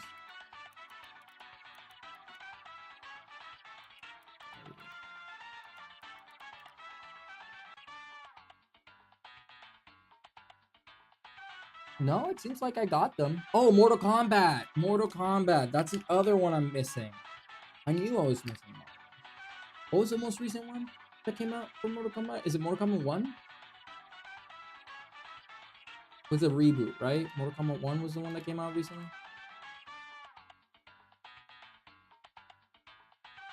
Where are you? 11? Is this one? 2019? No. Is it that old? Wasn't there another Mortal Kombat that came out recently? Kombat. Game. Oh, so it was Mortal Kombat 11. Okay. So Mortal Kombat 11 was the most recent one. And that means if I go ahead and look at, if I add it, Mortal Kombat 11. Mortal Kombat 11. Let's add you to the mix. Wow, Mortal Kombat 11 is doing even worse than all of them? How bad are you doing? Okay, wait, no. I reacted too quickly. Let's do this. Right. Let's see recent performance. So Mortal Kombat is yellow. So Mortal Kombat is doing better than the other ones we mentioned, like Rivals of Ether 1, 2, Multiverses, Soul Calibur and Fatal Fury. But with that said, it doesn't even come close to actually, it's not that far from Guilty Gear. It's doing better than Dragon Ball Z too. Dragon Ball Z Fighters. Rivals of Ether 2 is also doing better than Fighter Z.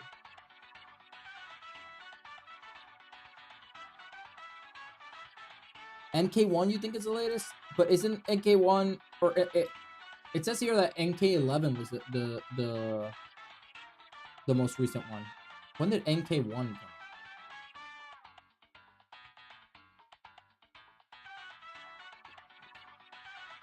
when okay, 2019 is Mortal Kombat 11. What about Mortal Kombat 1? Mortal Kombat 1 came out 2023. So it is Mortal Kombat 1. It is Mortal Kombat 1. Let me switch this. Still, Mortal Kombat 11 doing that that performance is not bad. So Mortal Kombat 1. Mortal Kombat 1. Okay. So that's the one that I need to check, compare it. Let's add it to the code.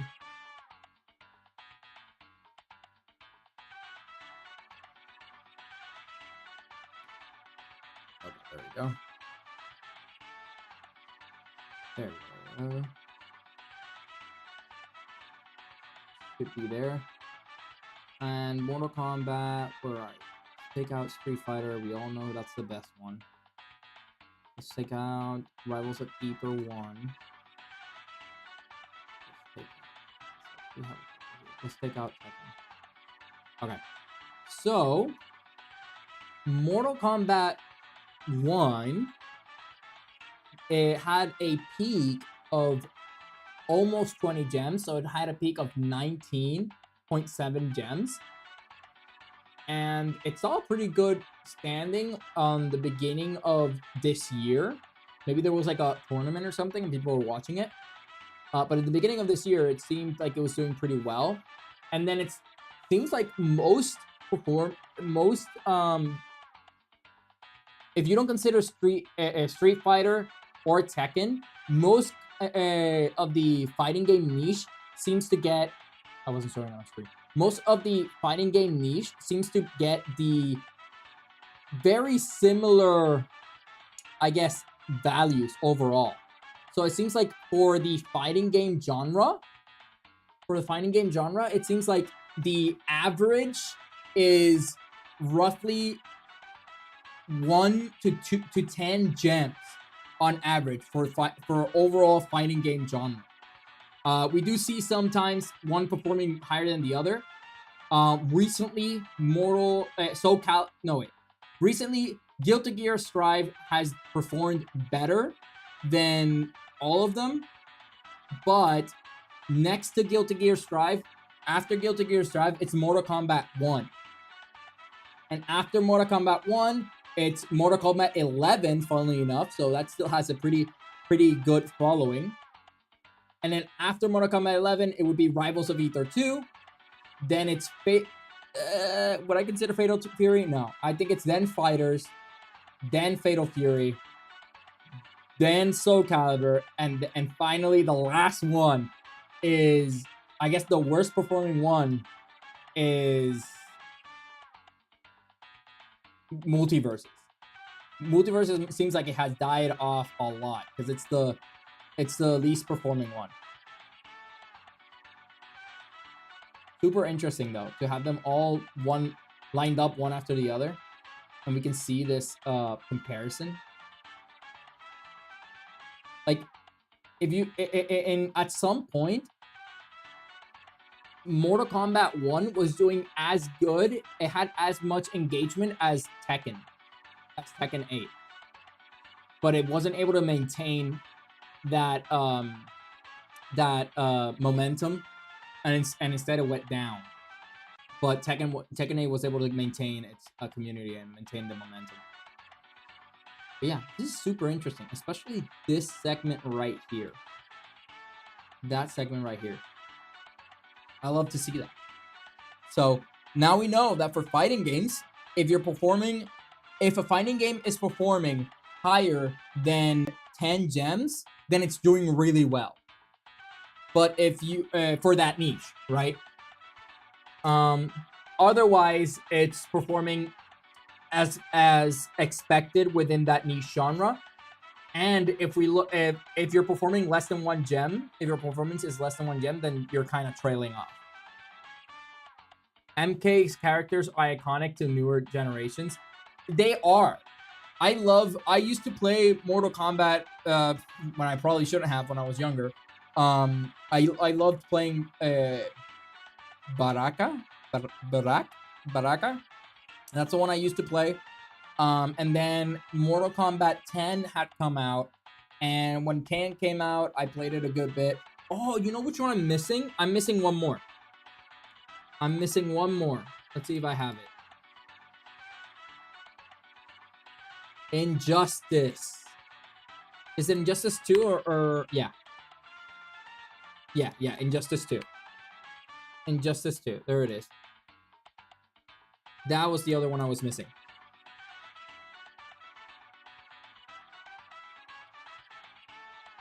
So I don't have a bunch of data from Injustice 2, but we can still compare it to its recent performance.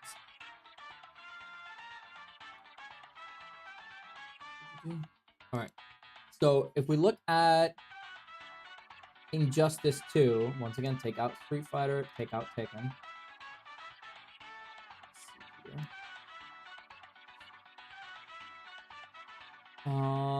Let's take out Guilty Gear. Damn, it doesn't seem to be doing that well.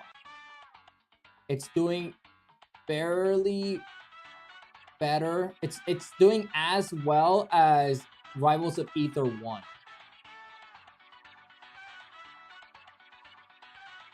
And Soul Calibur.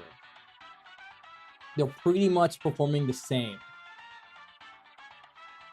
Let me zoom in even more.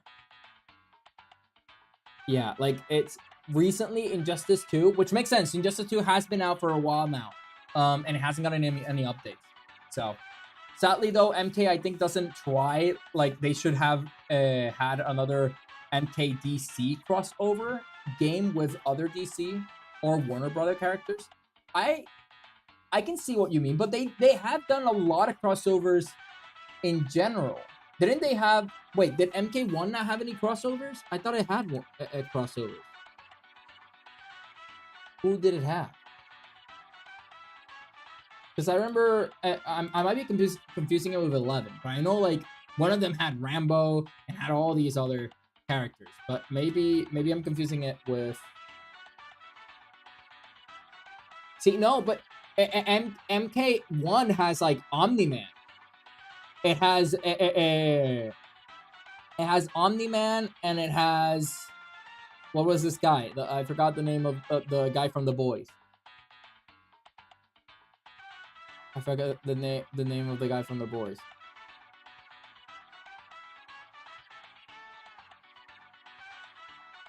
I'm trying to see if I find the name for it.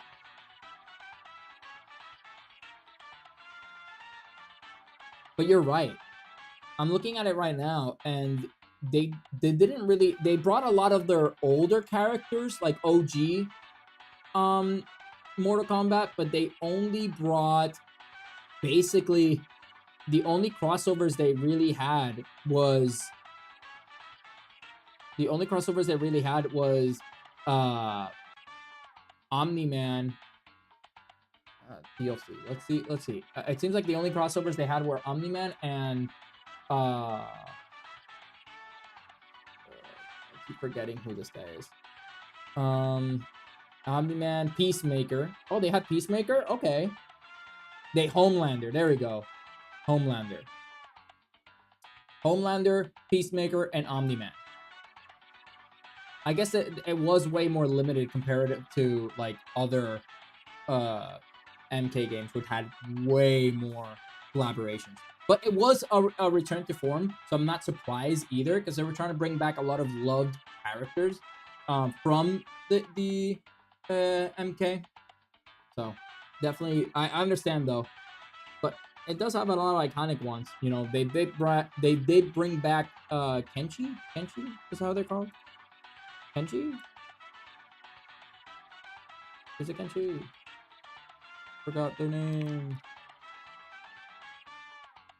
Yeah, Kenshi, which had died in the OG stuff. They brought back Rain. There's a couple of characters that had died in the original story, and then they brought them back, which is pretty nice. It's nice to see that. But I see what you mean. Like, they had barely any collabs. Tell me, do you think a 15-year-old knows who Omni-Man versus who the Flash is? You know what? Touche. Touche. You're not wrong. It was definitely catering for older audiences. But at the same time, does a 15-year-old know who Rambo is? Rambo did really well. Omni-Man is cool, and she and Rambo is cool. But bro, the Flash is hype. I agree. Batman is hype. I agree. Fucking Roadrunner, bro. Item would be wild. Roadrunner? Do you think that they'd be able to bring that? I don't think it will work in Mortal Kombat. It's too realistic. I feel like Roadrunner is too realistic. But I understand what you mean though. They didn't have, I guess what you're saying, their collaborations weren't, they were recognizable characters for adults, but not for younger audiences. But a 15-year-old, I don't know. I feel like a 15-year-old would know who Omni-Man is because of the memes, right? Like, think, Mark, think. Like, isn't Invisible really popular? Isn't it mainstream enough for you to be able to actually just, you know, get sales? I understand Homelander. Homelander definitely, like, The Boys is a mature show. All people have lives. We have jobs. We have computer programs to program and meals to cook. We do. If you cater for an older audience, we can't play as much as we would like. Which is also the case for like a lot of these fighting games, I would say. Like the target demographic for fighting games are young adults, basically people who are in university, who have part-time jobs and all that kind of stuff, so they can't really put as much time in, and then maybe high schoolers. That's how I feel like. You know, if you look at those type of fighting games, I think that's the demographic. And then obviously you have Multiverses, which caters to all audiences, and then you have Super Smash Bros, which also caters to all audiences. We can buy the game, but can we play it? We can exactly. We can buy DLC, but can we play it for long term? Versus the kid who has no life, who can ask dad for DLC and skins. Yeah, you're completely right. The problem is if you have a younger. It's not necessarily a problem. Your game is still alive. You're just not going to see as good of a performance as a game that caters to like kids that can play. I mean, look at Roblox. That people are always in Roblox. Look at Fortnite. People are always in Fortnite. Those never die. Those never die. But that's interesting. Would it be? That's an interesting train of thought, though. Would a mature game for adults still be considered proper? Like still be considered a reliable or like a good business, maybe a good choice, right? Profitable choice for companies to make nowadays? Or would it just be better to just go better if you just show everything? Yeah, your chat shows the truth. I'm telling you. It's that's what we're getting. That's the performance so far. And that's why, this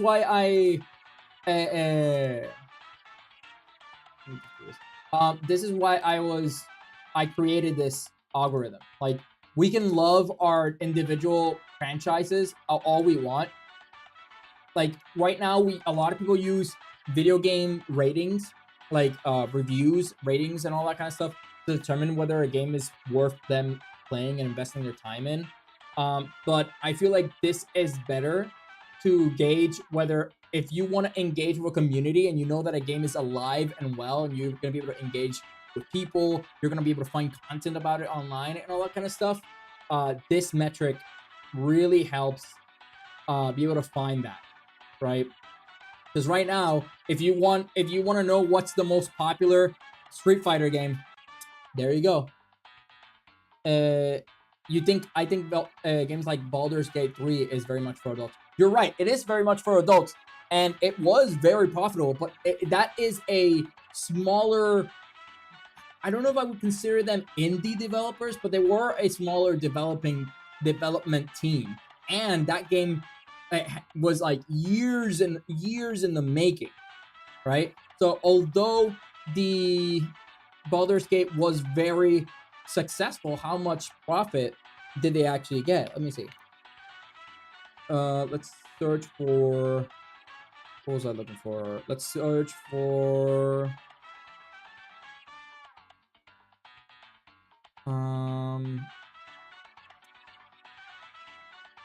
Baldur's Gate 3. Baldur's Gate 3 profit or revenue. Reported a pre-tax profit of 249 million euros and a revenue of 427 million euros. But they gained 200 something million. There it is. Larian Studios profit after releasing it. It's in euros. It's not in American dollars, USD. But it says here that Baldur's Gate 3 earns over $250 million in profit for Larian Studios in 2023. That's in 2023 when it was in its peak. How much? And that's profit, right? That's already taking into account the cost of making the game. And it says here that they had a revenue of 427 million, which means that they doubled their money. The money invested, they managed to double it, which is really good, especially for how long it was in production. How long was Baldur's Gate 3 in production?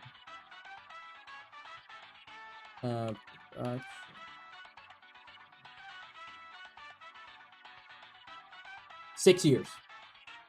It was 6 years in production. So 200 something million dollars for 6 years of developers working on it, and then they get a profit of 200 something million dollars. Really good. But that's not the profit that they made some money. Yep, they did. They made a good amount of money. But it's not enough money for bigger companies, right? Like Call of Duty, since it caters to all audiences, even though it's technically a mature game, or is it a teen game now? Regardless, Call of Duty has like billions of dollars in profit every year. Call of Duty profit.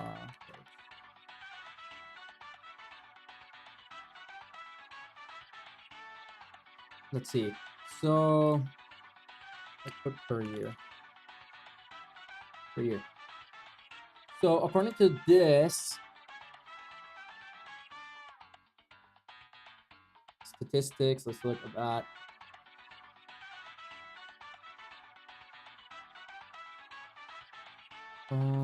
I could go more into details. Let's go this one. Lifetime sales. So this is in billions. So Call of Duty in 2022, which is the one I'm looking at right now, made $22 billion in sales. That's not profit. That's just in sales. And if we take a look, wait, it was, yeah, $30 billion. Go ahead. Do another race. Hope you win. Okay. And then if we look at 2025, like, no, 2024, last year.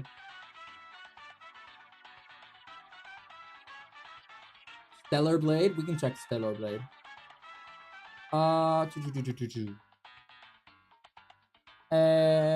2022 on 2024, best-selling franchise. Game Pass. Okay, but how much did they make? 1.68 billion. October 2024. But this is only when it sold, when Black Ops 6 came out. You're not giving me the whole year's income. I guess they're not revealing that. All it says is that they lost $300 million in sales because of the Game Pass, but that's like, you can't really count those. People who play your game through Game Pass might not necessarily have bought it. But still, let's just, looking at numbers for 2022, I can only assume it's either gone higher, way higher, or it stabilized itself a little bit. But seeing roughly $30 billion in, I'll show the graph though. Where is it? I saw it here. Yeah, here it is. Let me show the graph on screen. All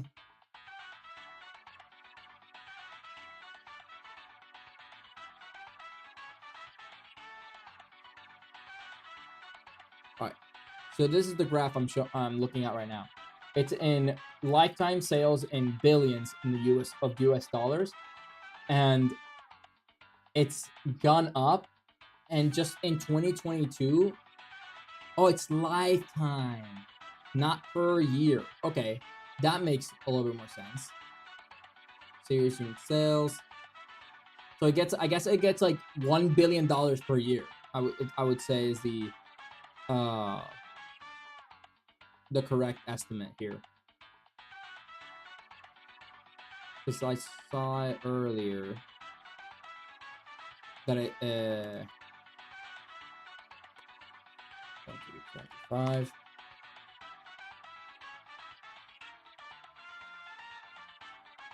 Yeah, this article here, how much the Call of Duty 2025 make.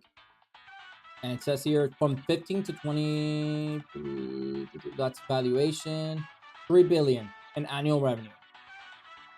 $3 billion. So compare $3 billion to the whole reason I was talking about this. Compare $3 billion to the $200 million in profit and almost $500 million in revenue that Baldur's Gate made. It's a successful game. By all means, it's a successful game. But it's not the type of success or the levels of success that these big corporations want, because they spend way more money on their games.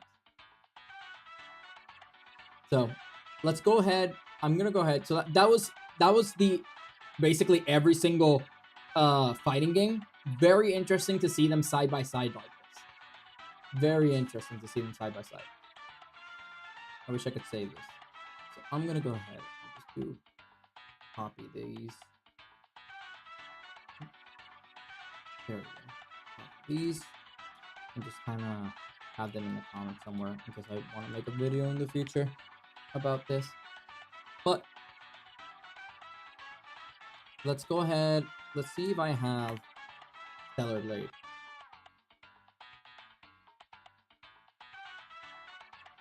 Stellar Blade. Let's go check.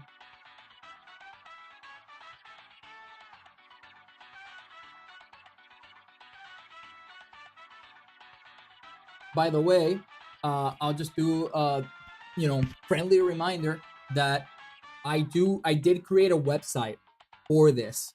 It's called thegamingmarketplace.com. You can check out the website if you want to check out the scores for any particular game yourself. You can check it out there. As a video game commentator that watches everything burn slowly, just downsize companies. Law. I agree. I completely agree.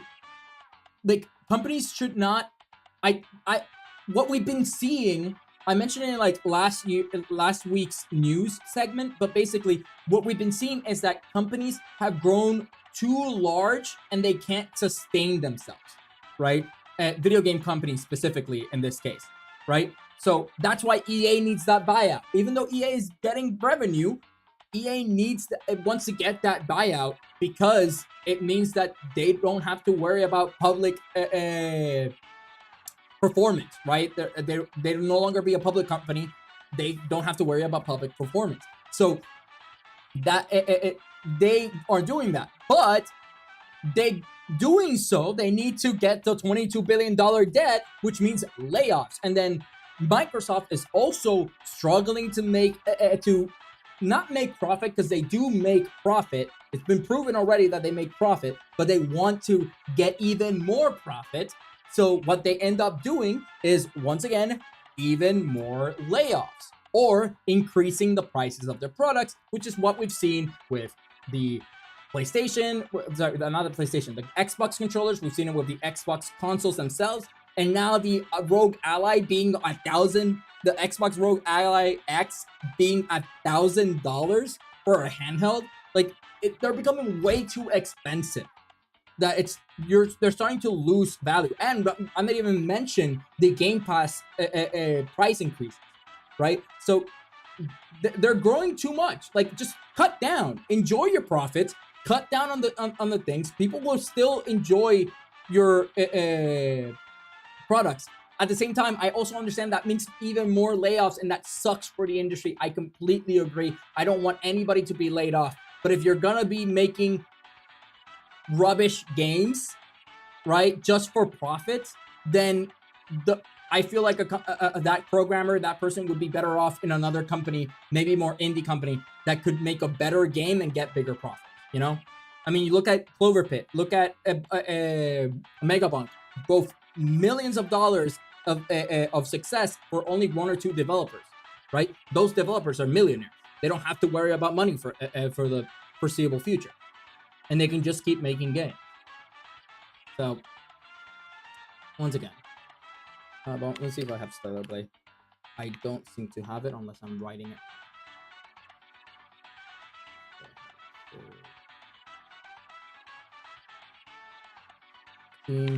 DB. But yeah, yeah. But what I was saying is, like, you can go to. I'll show it on screen. You can go to the gamingmarketplace.com. So this is a website that I created myself, and I keep updating it whenever I can. But I put in here, I put all the gaming stocks. Like, I call them game stocks because it's just like any, I guess, any stock in the market. You track time, you track the stock over time according to how much money people invest in that company. In this case, I track the performance of a game over time depending on how much time people invest in that game, right? So I call them game stocks, and I try to make that little comparison. But you can go to the website, thegamingmarketplace.com, and you can see the top games here, and you can see some games for yourself if you're curious. I also have an indie only list here, and you can check those out as well if you're ever curious of any particular game. There's no ads right now. There's no like subscription or anything like that. It's just the website. It's up and running. So, and I'm always trying to improve it. But yeah. So if you're interested in, if you find the concept interesting, and you like the idea of gems and everything, go ahead and check it out. You can check out the values for yourselves. If not, in the YouTube channel, I do make reviews using that metric. So you can definitely also go to the Gaming Marketplace on YouTube, and you'll find some video game reviews I've made, specifically looking at games that came out and their recent performance, and why they might have either done really well or why they might have flopped after a month of release. So definitely consider looking that out. And let's go to SteamDB. A lot of people are actually made at Xbox. A lot of people are actually made at the Xbox Rogue Ally X and the Pokemon Company, etc. To be honest, I'm fine with it. All I see is it all has nothing ever changes. Yeah. You're not wrong. Eh, things they never change, but they could, right? It with the right mindset or the right initiative, they could change for the better, and we should always strive to get better.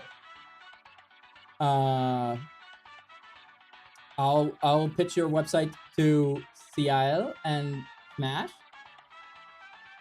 Oh, okay. A lot of people are actually mad at Xbox, Rogue, Ally X, and the Pokemon Company, etc. I agree. To be honest, I'm fine with it. Yeah, okay. I see. I understand now. And I think to, some of that is warranted, right? How mad they are, because the reality is that these people, or like these companies, like Pokemon, for example, the fact that they've been doing their patents and they're patenting stuff that should not be patented by them, right? Those is literally just there to purely just to like make sure other people don't get one over them, and so like they can stay maintain their position in popularity and their IP. And it kills innovation, right? And I'm one that believes that innovation should be, encouraged. It should we should be able to push people to do more and innovate more, and making laws that or not laws, making patents that actively kills innovation, sometimes not to use them yourself just because you don't want somebody to make something better, is, I think, mal-hearted. Like it's I feel like if we work together to share some of our like in this case with video game concepts, the best example I can throw is the Nemesis mechanic from Mordor. I forgot the game. It was that Shadows of Mordor. Shadows of Mordor. The Nemesis mechanic is so super interesting and super good mechanic, but then that mechanic got patented, and nobody can make a game with that mechanic, even if it's a little bit different, and which would cause a lot of innovation in the way AI and like CPU characters and the way we interact with NPCs in video games. But they didn't want it because they want to be the only ones that can do that type of game, so that when they do decide to implement it in the future, then that mechanic will get a lot of action, and then that'll maybe be enough to get the sales that they want, and it's all marketing, right? But it's like, okay, sure, like, I understand where you're coming from as a business. I understand how you could take advantage of it, and you did create it. You have the right to do whatever you want with it. I just feel like if you had left it open, we would have seen more innovative ways of implementing that Nemesis mechanic, and that would have been very good for the industry as a whole. It's just that companies have stopped making games because they like making games. They started doing it because of profit. That's why we see more microtransactions every year. What was I looking for? I was looking for step.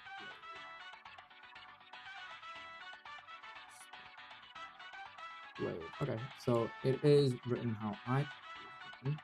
So that means I might just not have it in my list. I'm gonna have to probably add it.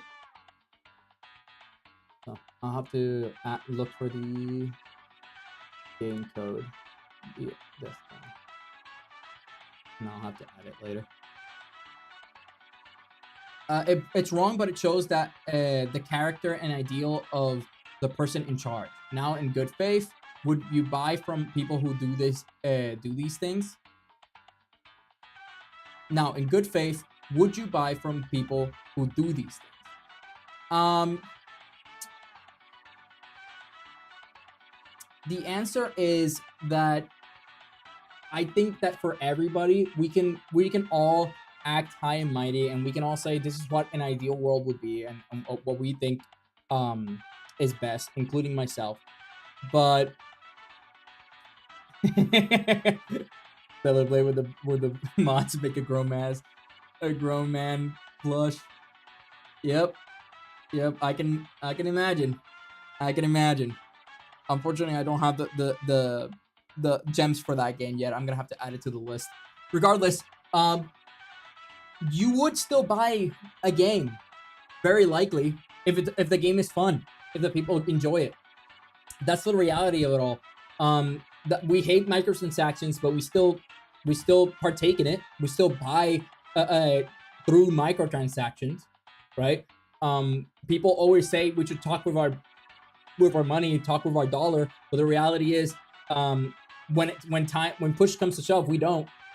We have a bunch of companies that, like, I don't know, McDonald's or Burger King or Wendy's, that, or Starbucks is the best example in this case because of some controversy that Starbucks had. People wanted to boycott Starbucks, and unfortunately, people still went, still bought Starbucks. They did see lower sales, but your conclusion is why I feel the way I do. I just shrug. Yeah, I get it. I get it. I've learned as an individual to try to stand by my ground and try to speak with my money, right? But I am influenced by the people I have around me, right? So let's say I don't want to play Call of Duty because I don't, they did something and I don't want to support the company or whatever, right? Or let's use Blizzard, who has had a lot of controversy with them recently. I would say, oh, I'm not gonna buy any games from them. But the moment my friends start playing a game, they're having a lot of fun playing a XYZ game, it's gonna start getting hard. Because if it's not a motion that everybody can do, it's really hard for the individual to do. And like you're saying, it's hard to make waves. But using that same Starbucks example, this Starbucks did see loss in sales, right? A lot of people did cave here and there, but in general, they did buy less.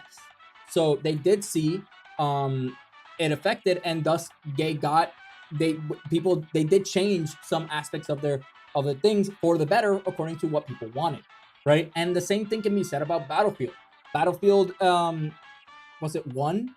It was the one that one of the Battlefields where they announced it, and they literally said, oh, if you don't like our game, then just don't buy it.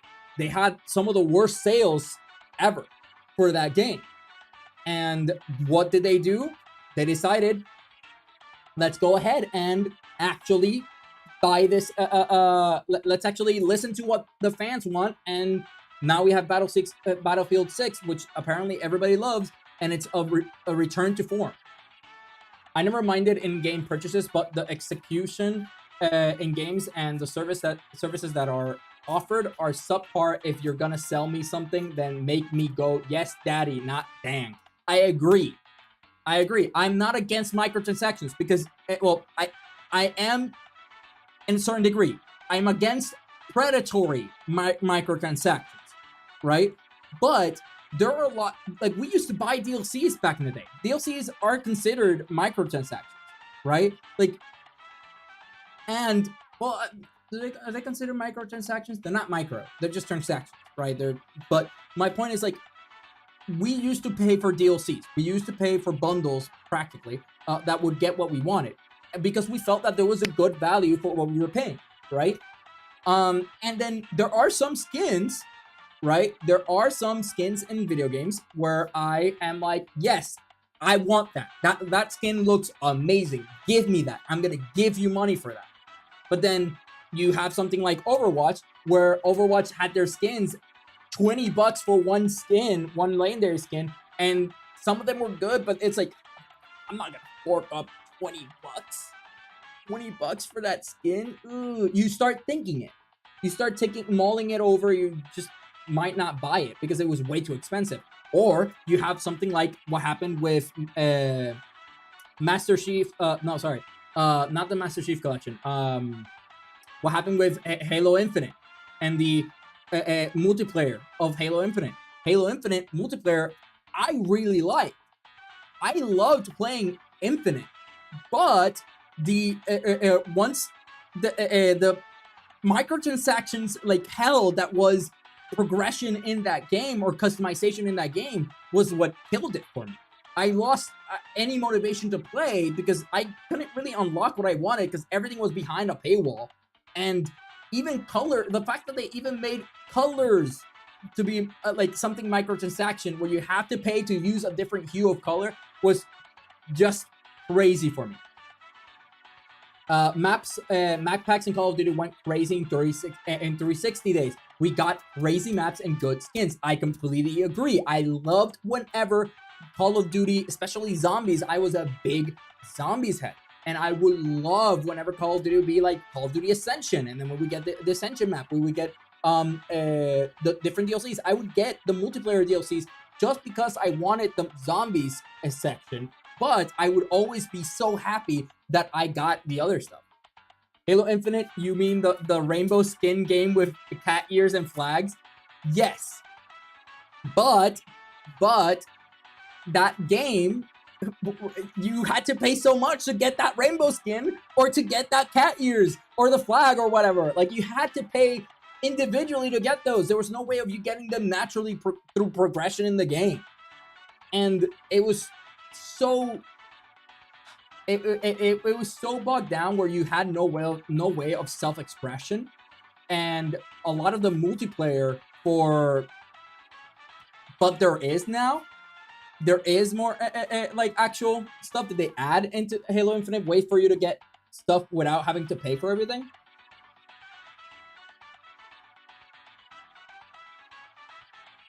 That's crazy.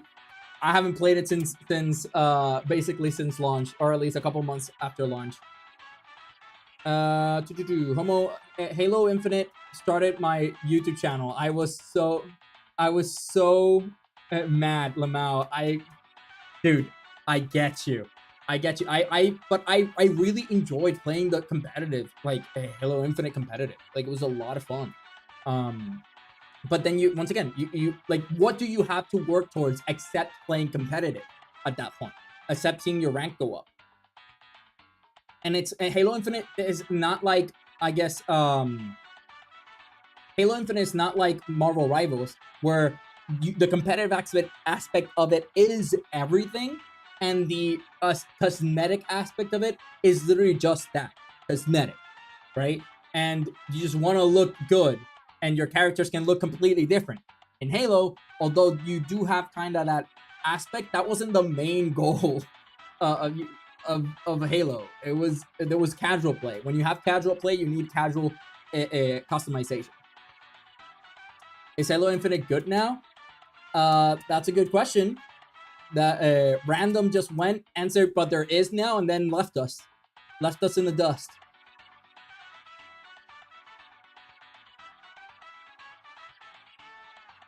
And once again, I mean, I think it is. They did get a resurgence though. I did hear that they were able to, like, they included Forge again. They included a lot of things to the game again, and it might be worth it to come back into it now. But I don't know. It's been so long. It's hard to come back after you've been, after you've been hurt, after you've been betrayed. It's hard to come back from that. Marvel's got booty though. It's got a cheat code, dude. That's called being a Chinese game. Chinese games don't care about gooner baiting. They do not care about that. Look at any look at Genshin Impact. Look at fucking Zenless Zone Zero. All made by the same company, but like, look at them. Honkai Impact, like, Chinese game, super gooner bait. And then now you look at Marvel Rivals, gooner bait. I think like there's so many games that are by Chinese companies that are just so quick to gooner bait people. There was an update that lets you get in-game free points to purchase customizations. My main strife with Infinite was the lack of free options because the gameplay was very fun to me. Exactly. The lack of free options was the issue. So you're telling me that they added free options. So now we can actually get points if we play the game. Interesting. Master Collections versus Master Chief Collection versus Halo Infinite and Gears Reloaded. What I remember from, didn't they implement the Infinity and Infinite? Didn't they implement the the same like type of Battle Pass thing that they did for a Master Chief Collection? Master Chief Collection's hands down. I love Honkai Impact, my dear. I'm telling you, I'll play money. I played Honkai. I played Honkai Star Rail, and my babies. You know, like they know what people want.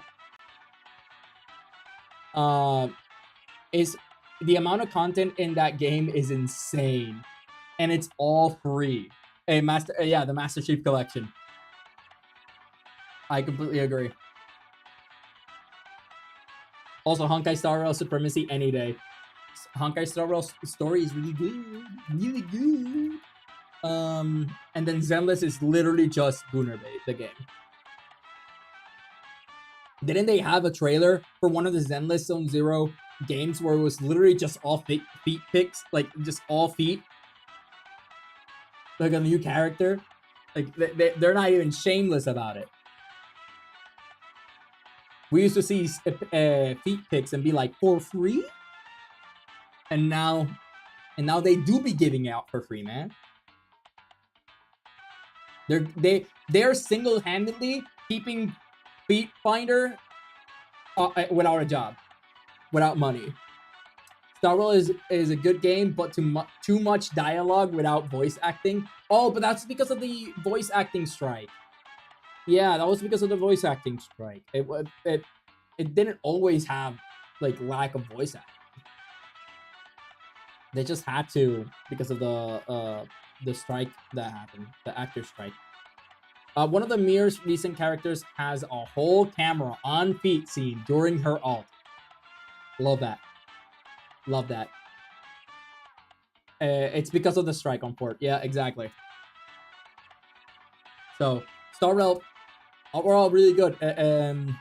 Really good game. The once again, that I support the strike that's happening, right? A lot of voice actors don't get paid enough, but at the same time, I get it. If you weren't there to play the game and the story before the voice strike, and then now you have like no voice lines for some of these things, then I could definitely see how you would not enjoy it. It would not be a pleasurable experience. But I believe the newer ones, don't like the newer chapters in the story actually have voice lines now. They just don't use the characters that don't have voice lines. I need to play ZZZ. Hey, they know how to treat a man right. They know how to treat you right over there. Oh god. Let's see here.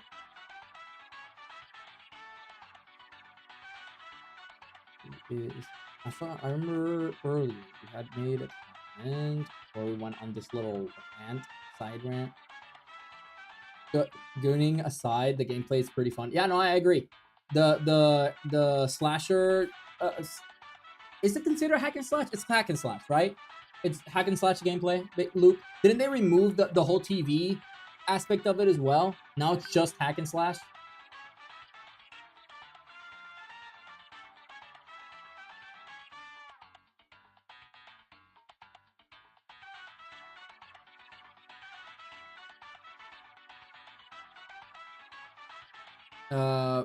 Most of the TV, yeah. Okay.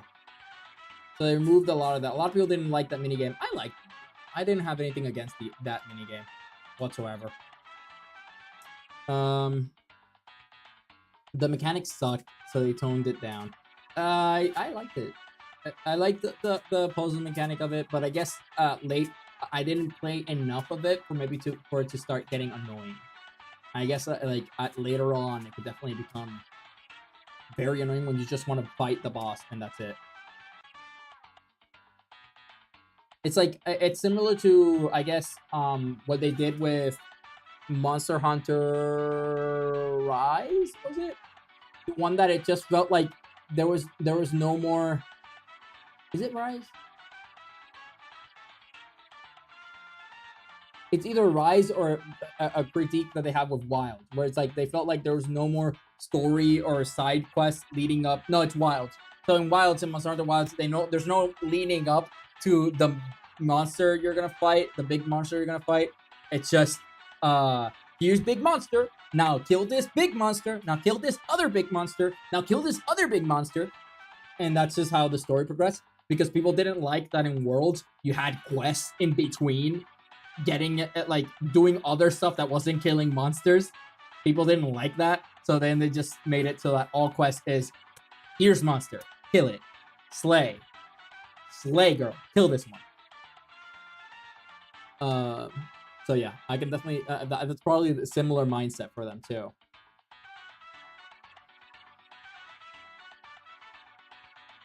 Bum, bum, bum, bum, bum, bum, bum.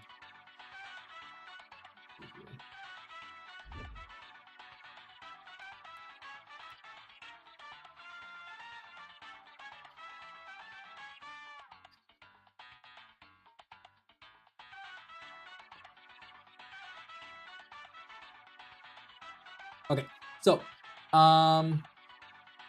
it was Wild. Yeah, okay, so I was right. It was fine when you were only doing one per mission, but there were some that had like 3-part missions, and between the fighting gameplay, those TVs were were showing up, so it got real tedious real fast. Ah, gotcha. So I just didn't get far enough for that. I just didn't get far enough for it. All right, that makes sense. That tracks. So we got I'm gonna go ahead and is there any other game you guys want to see? By the way, random, I don't know if you're looking at this right now, but this that you're seeing is every single fighting game, and I know you like fighting games, so the most popular fighting game is Street Fighter 6. The second most popular is Tekken, but Street Fighter 6 is like the most popular by a mile.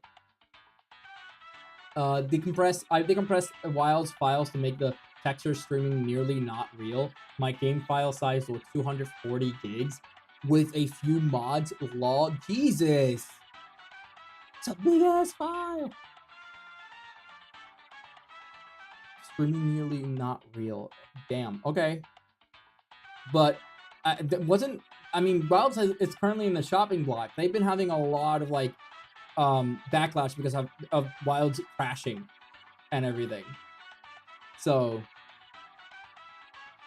that is actually insane. I agree. All right.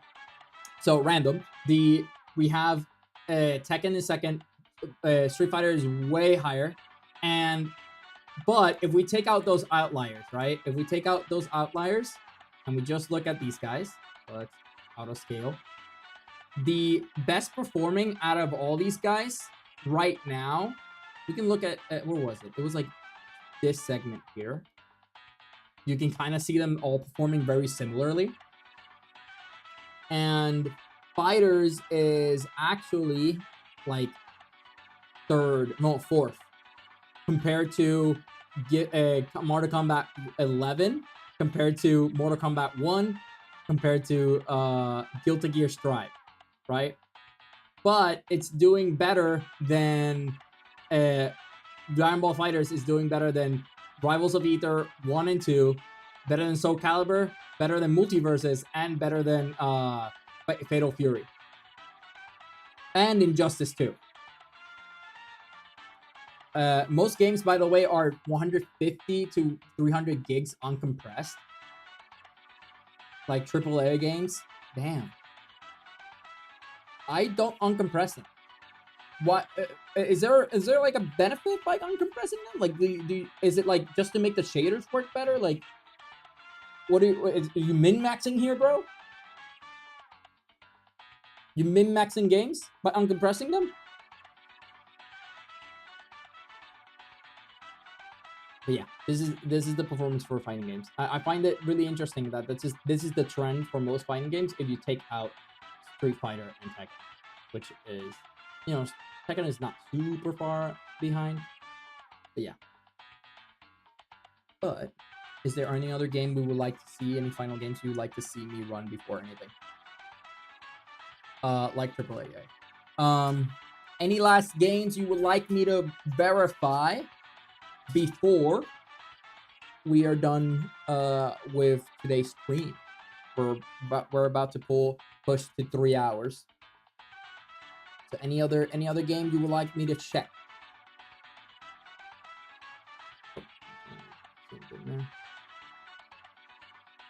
We were talking about a couple of these. I could check Halo Infinite, but Halo Infinite will probably not have super good performance. Yeah. Alright, so let's go ahead and copy that.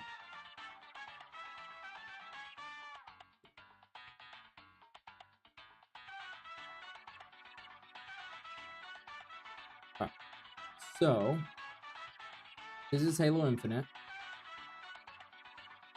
Oh, I gotta close this screen so you guys can actually see it. So this is Halo Infinite. Yes, the texture loads in faster, no crashing. You can run open world games on something like an RTX 3060 and locked at 60 or 80 FPS, 140, 40p, 440p, and 180p with no slowdowns. Damn.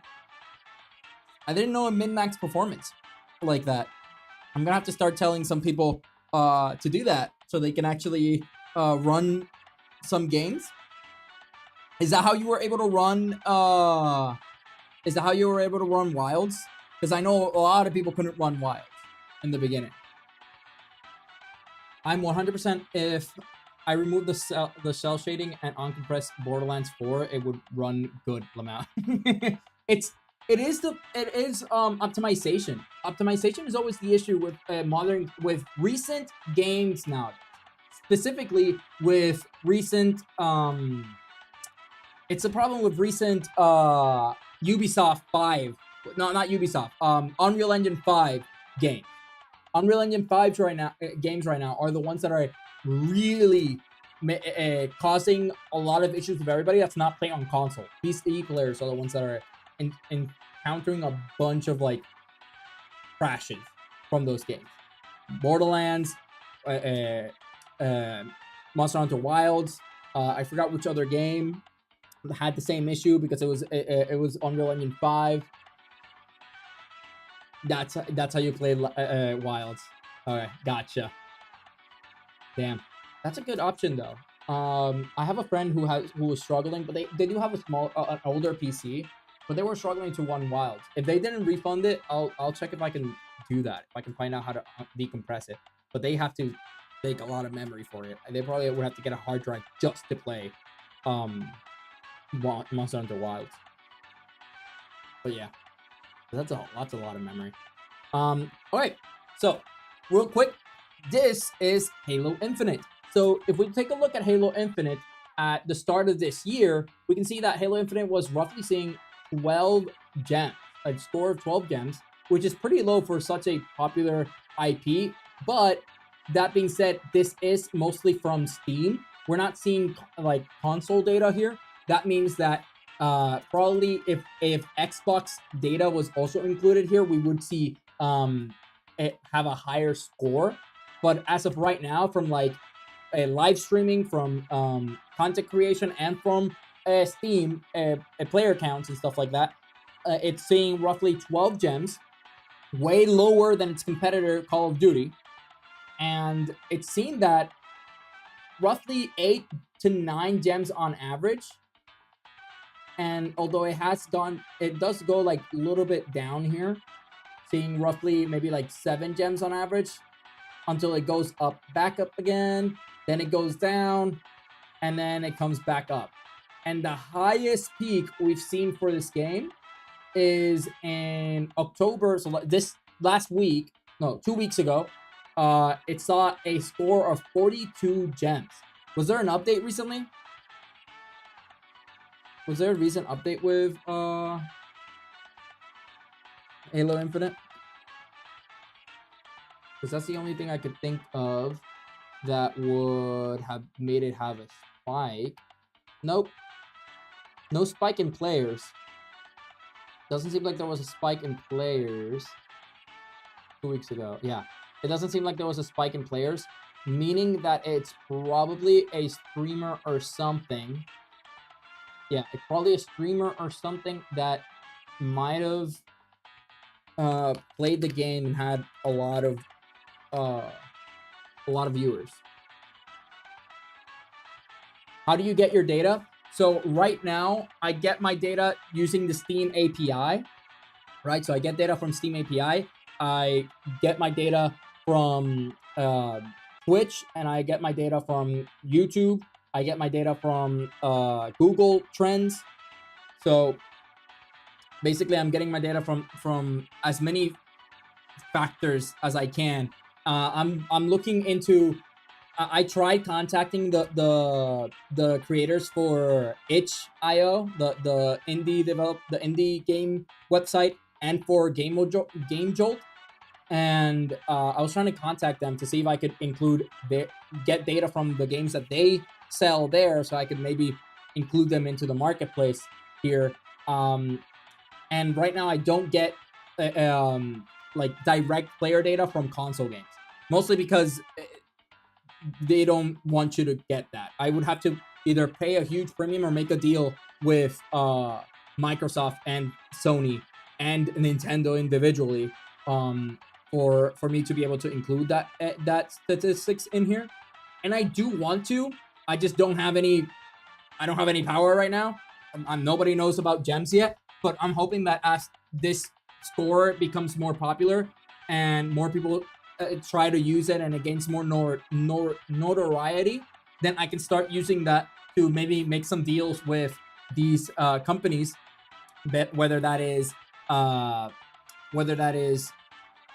Microsoft or Sony, and be able to maybe hopefully get some data from them, because I know that it's basically just buying. They sell data anyways to other people, so it'd just be a way for me to maybe make a deal and get that data from them. And if I do, then it would help make the algorithm that much more accurate.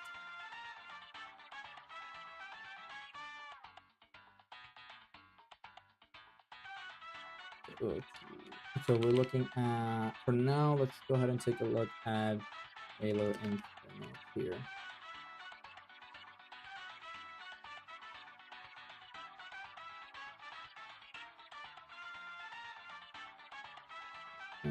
Oh, was there?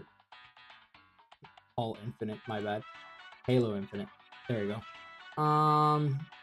Let's see here. Was there any big spike? There we go. This is probably it. That spike we're seeing is probably this.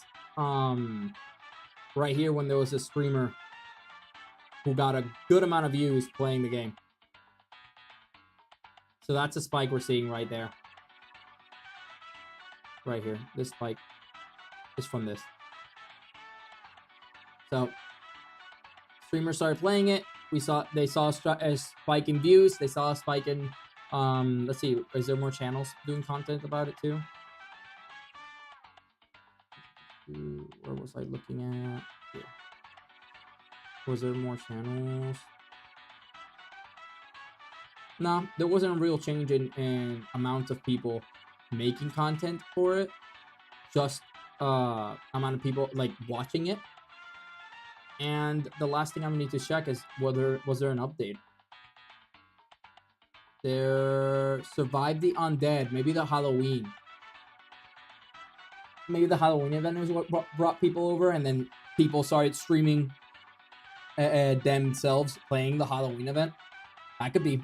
That could be one of the reasons why we saw this spike, but it immediately went down. It seems like player base wise, like direct player interaction hasn't gotten that much attention.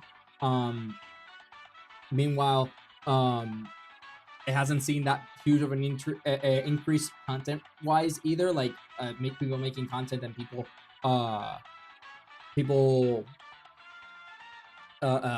playing it live and viewing it. So that's why we're seeing what we're seeing. But overall, I would say that on average, the Halo Infinite sees roughly 10 gems. Only that it has gone down recently. No, it still sees some spikes here and there. So on average, it's like 10 gems. But its most recent value was 6.6 gems. So that's Halo Infinite for you. But yeah. But overall, that's kind of how that works. And yeah. That's the update for today for the news, for both what happened in the video game industry and also what reviewing some of these games. I always love getting your suggestions. I always try to improve this data.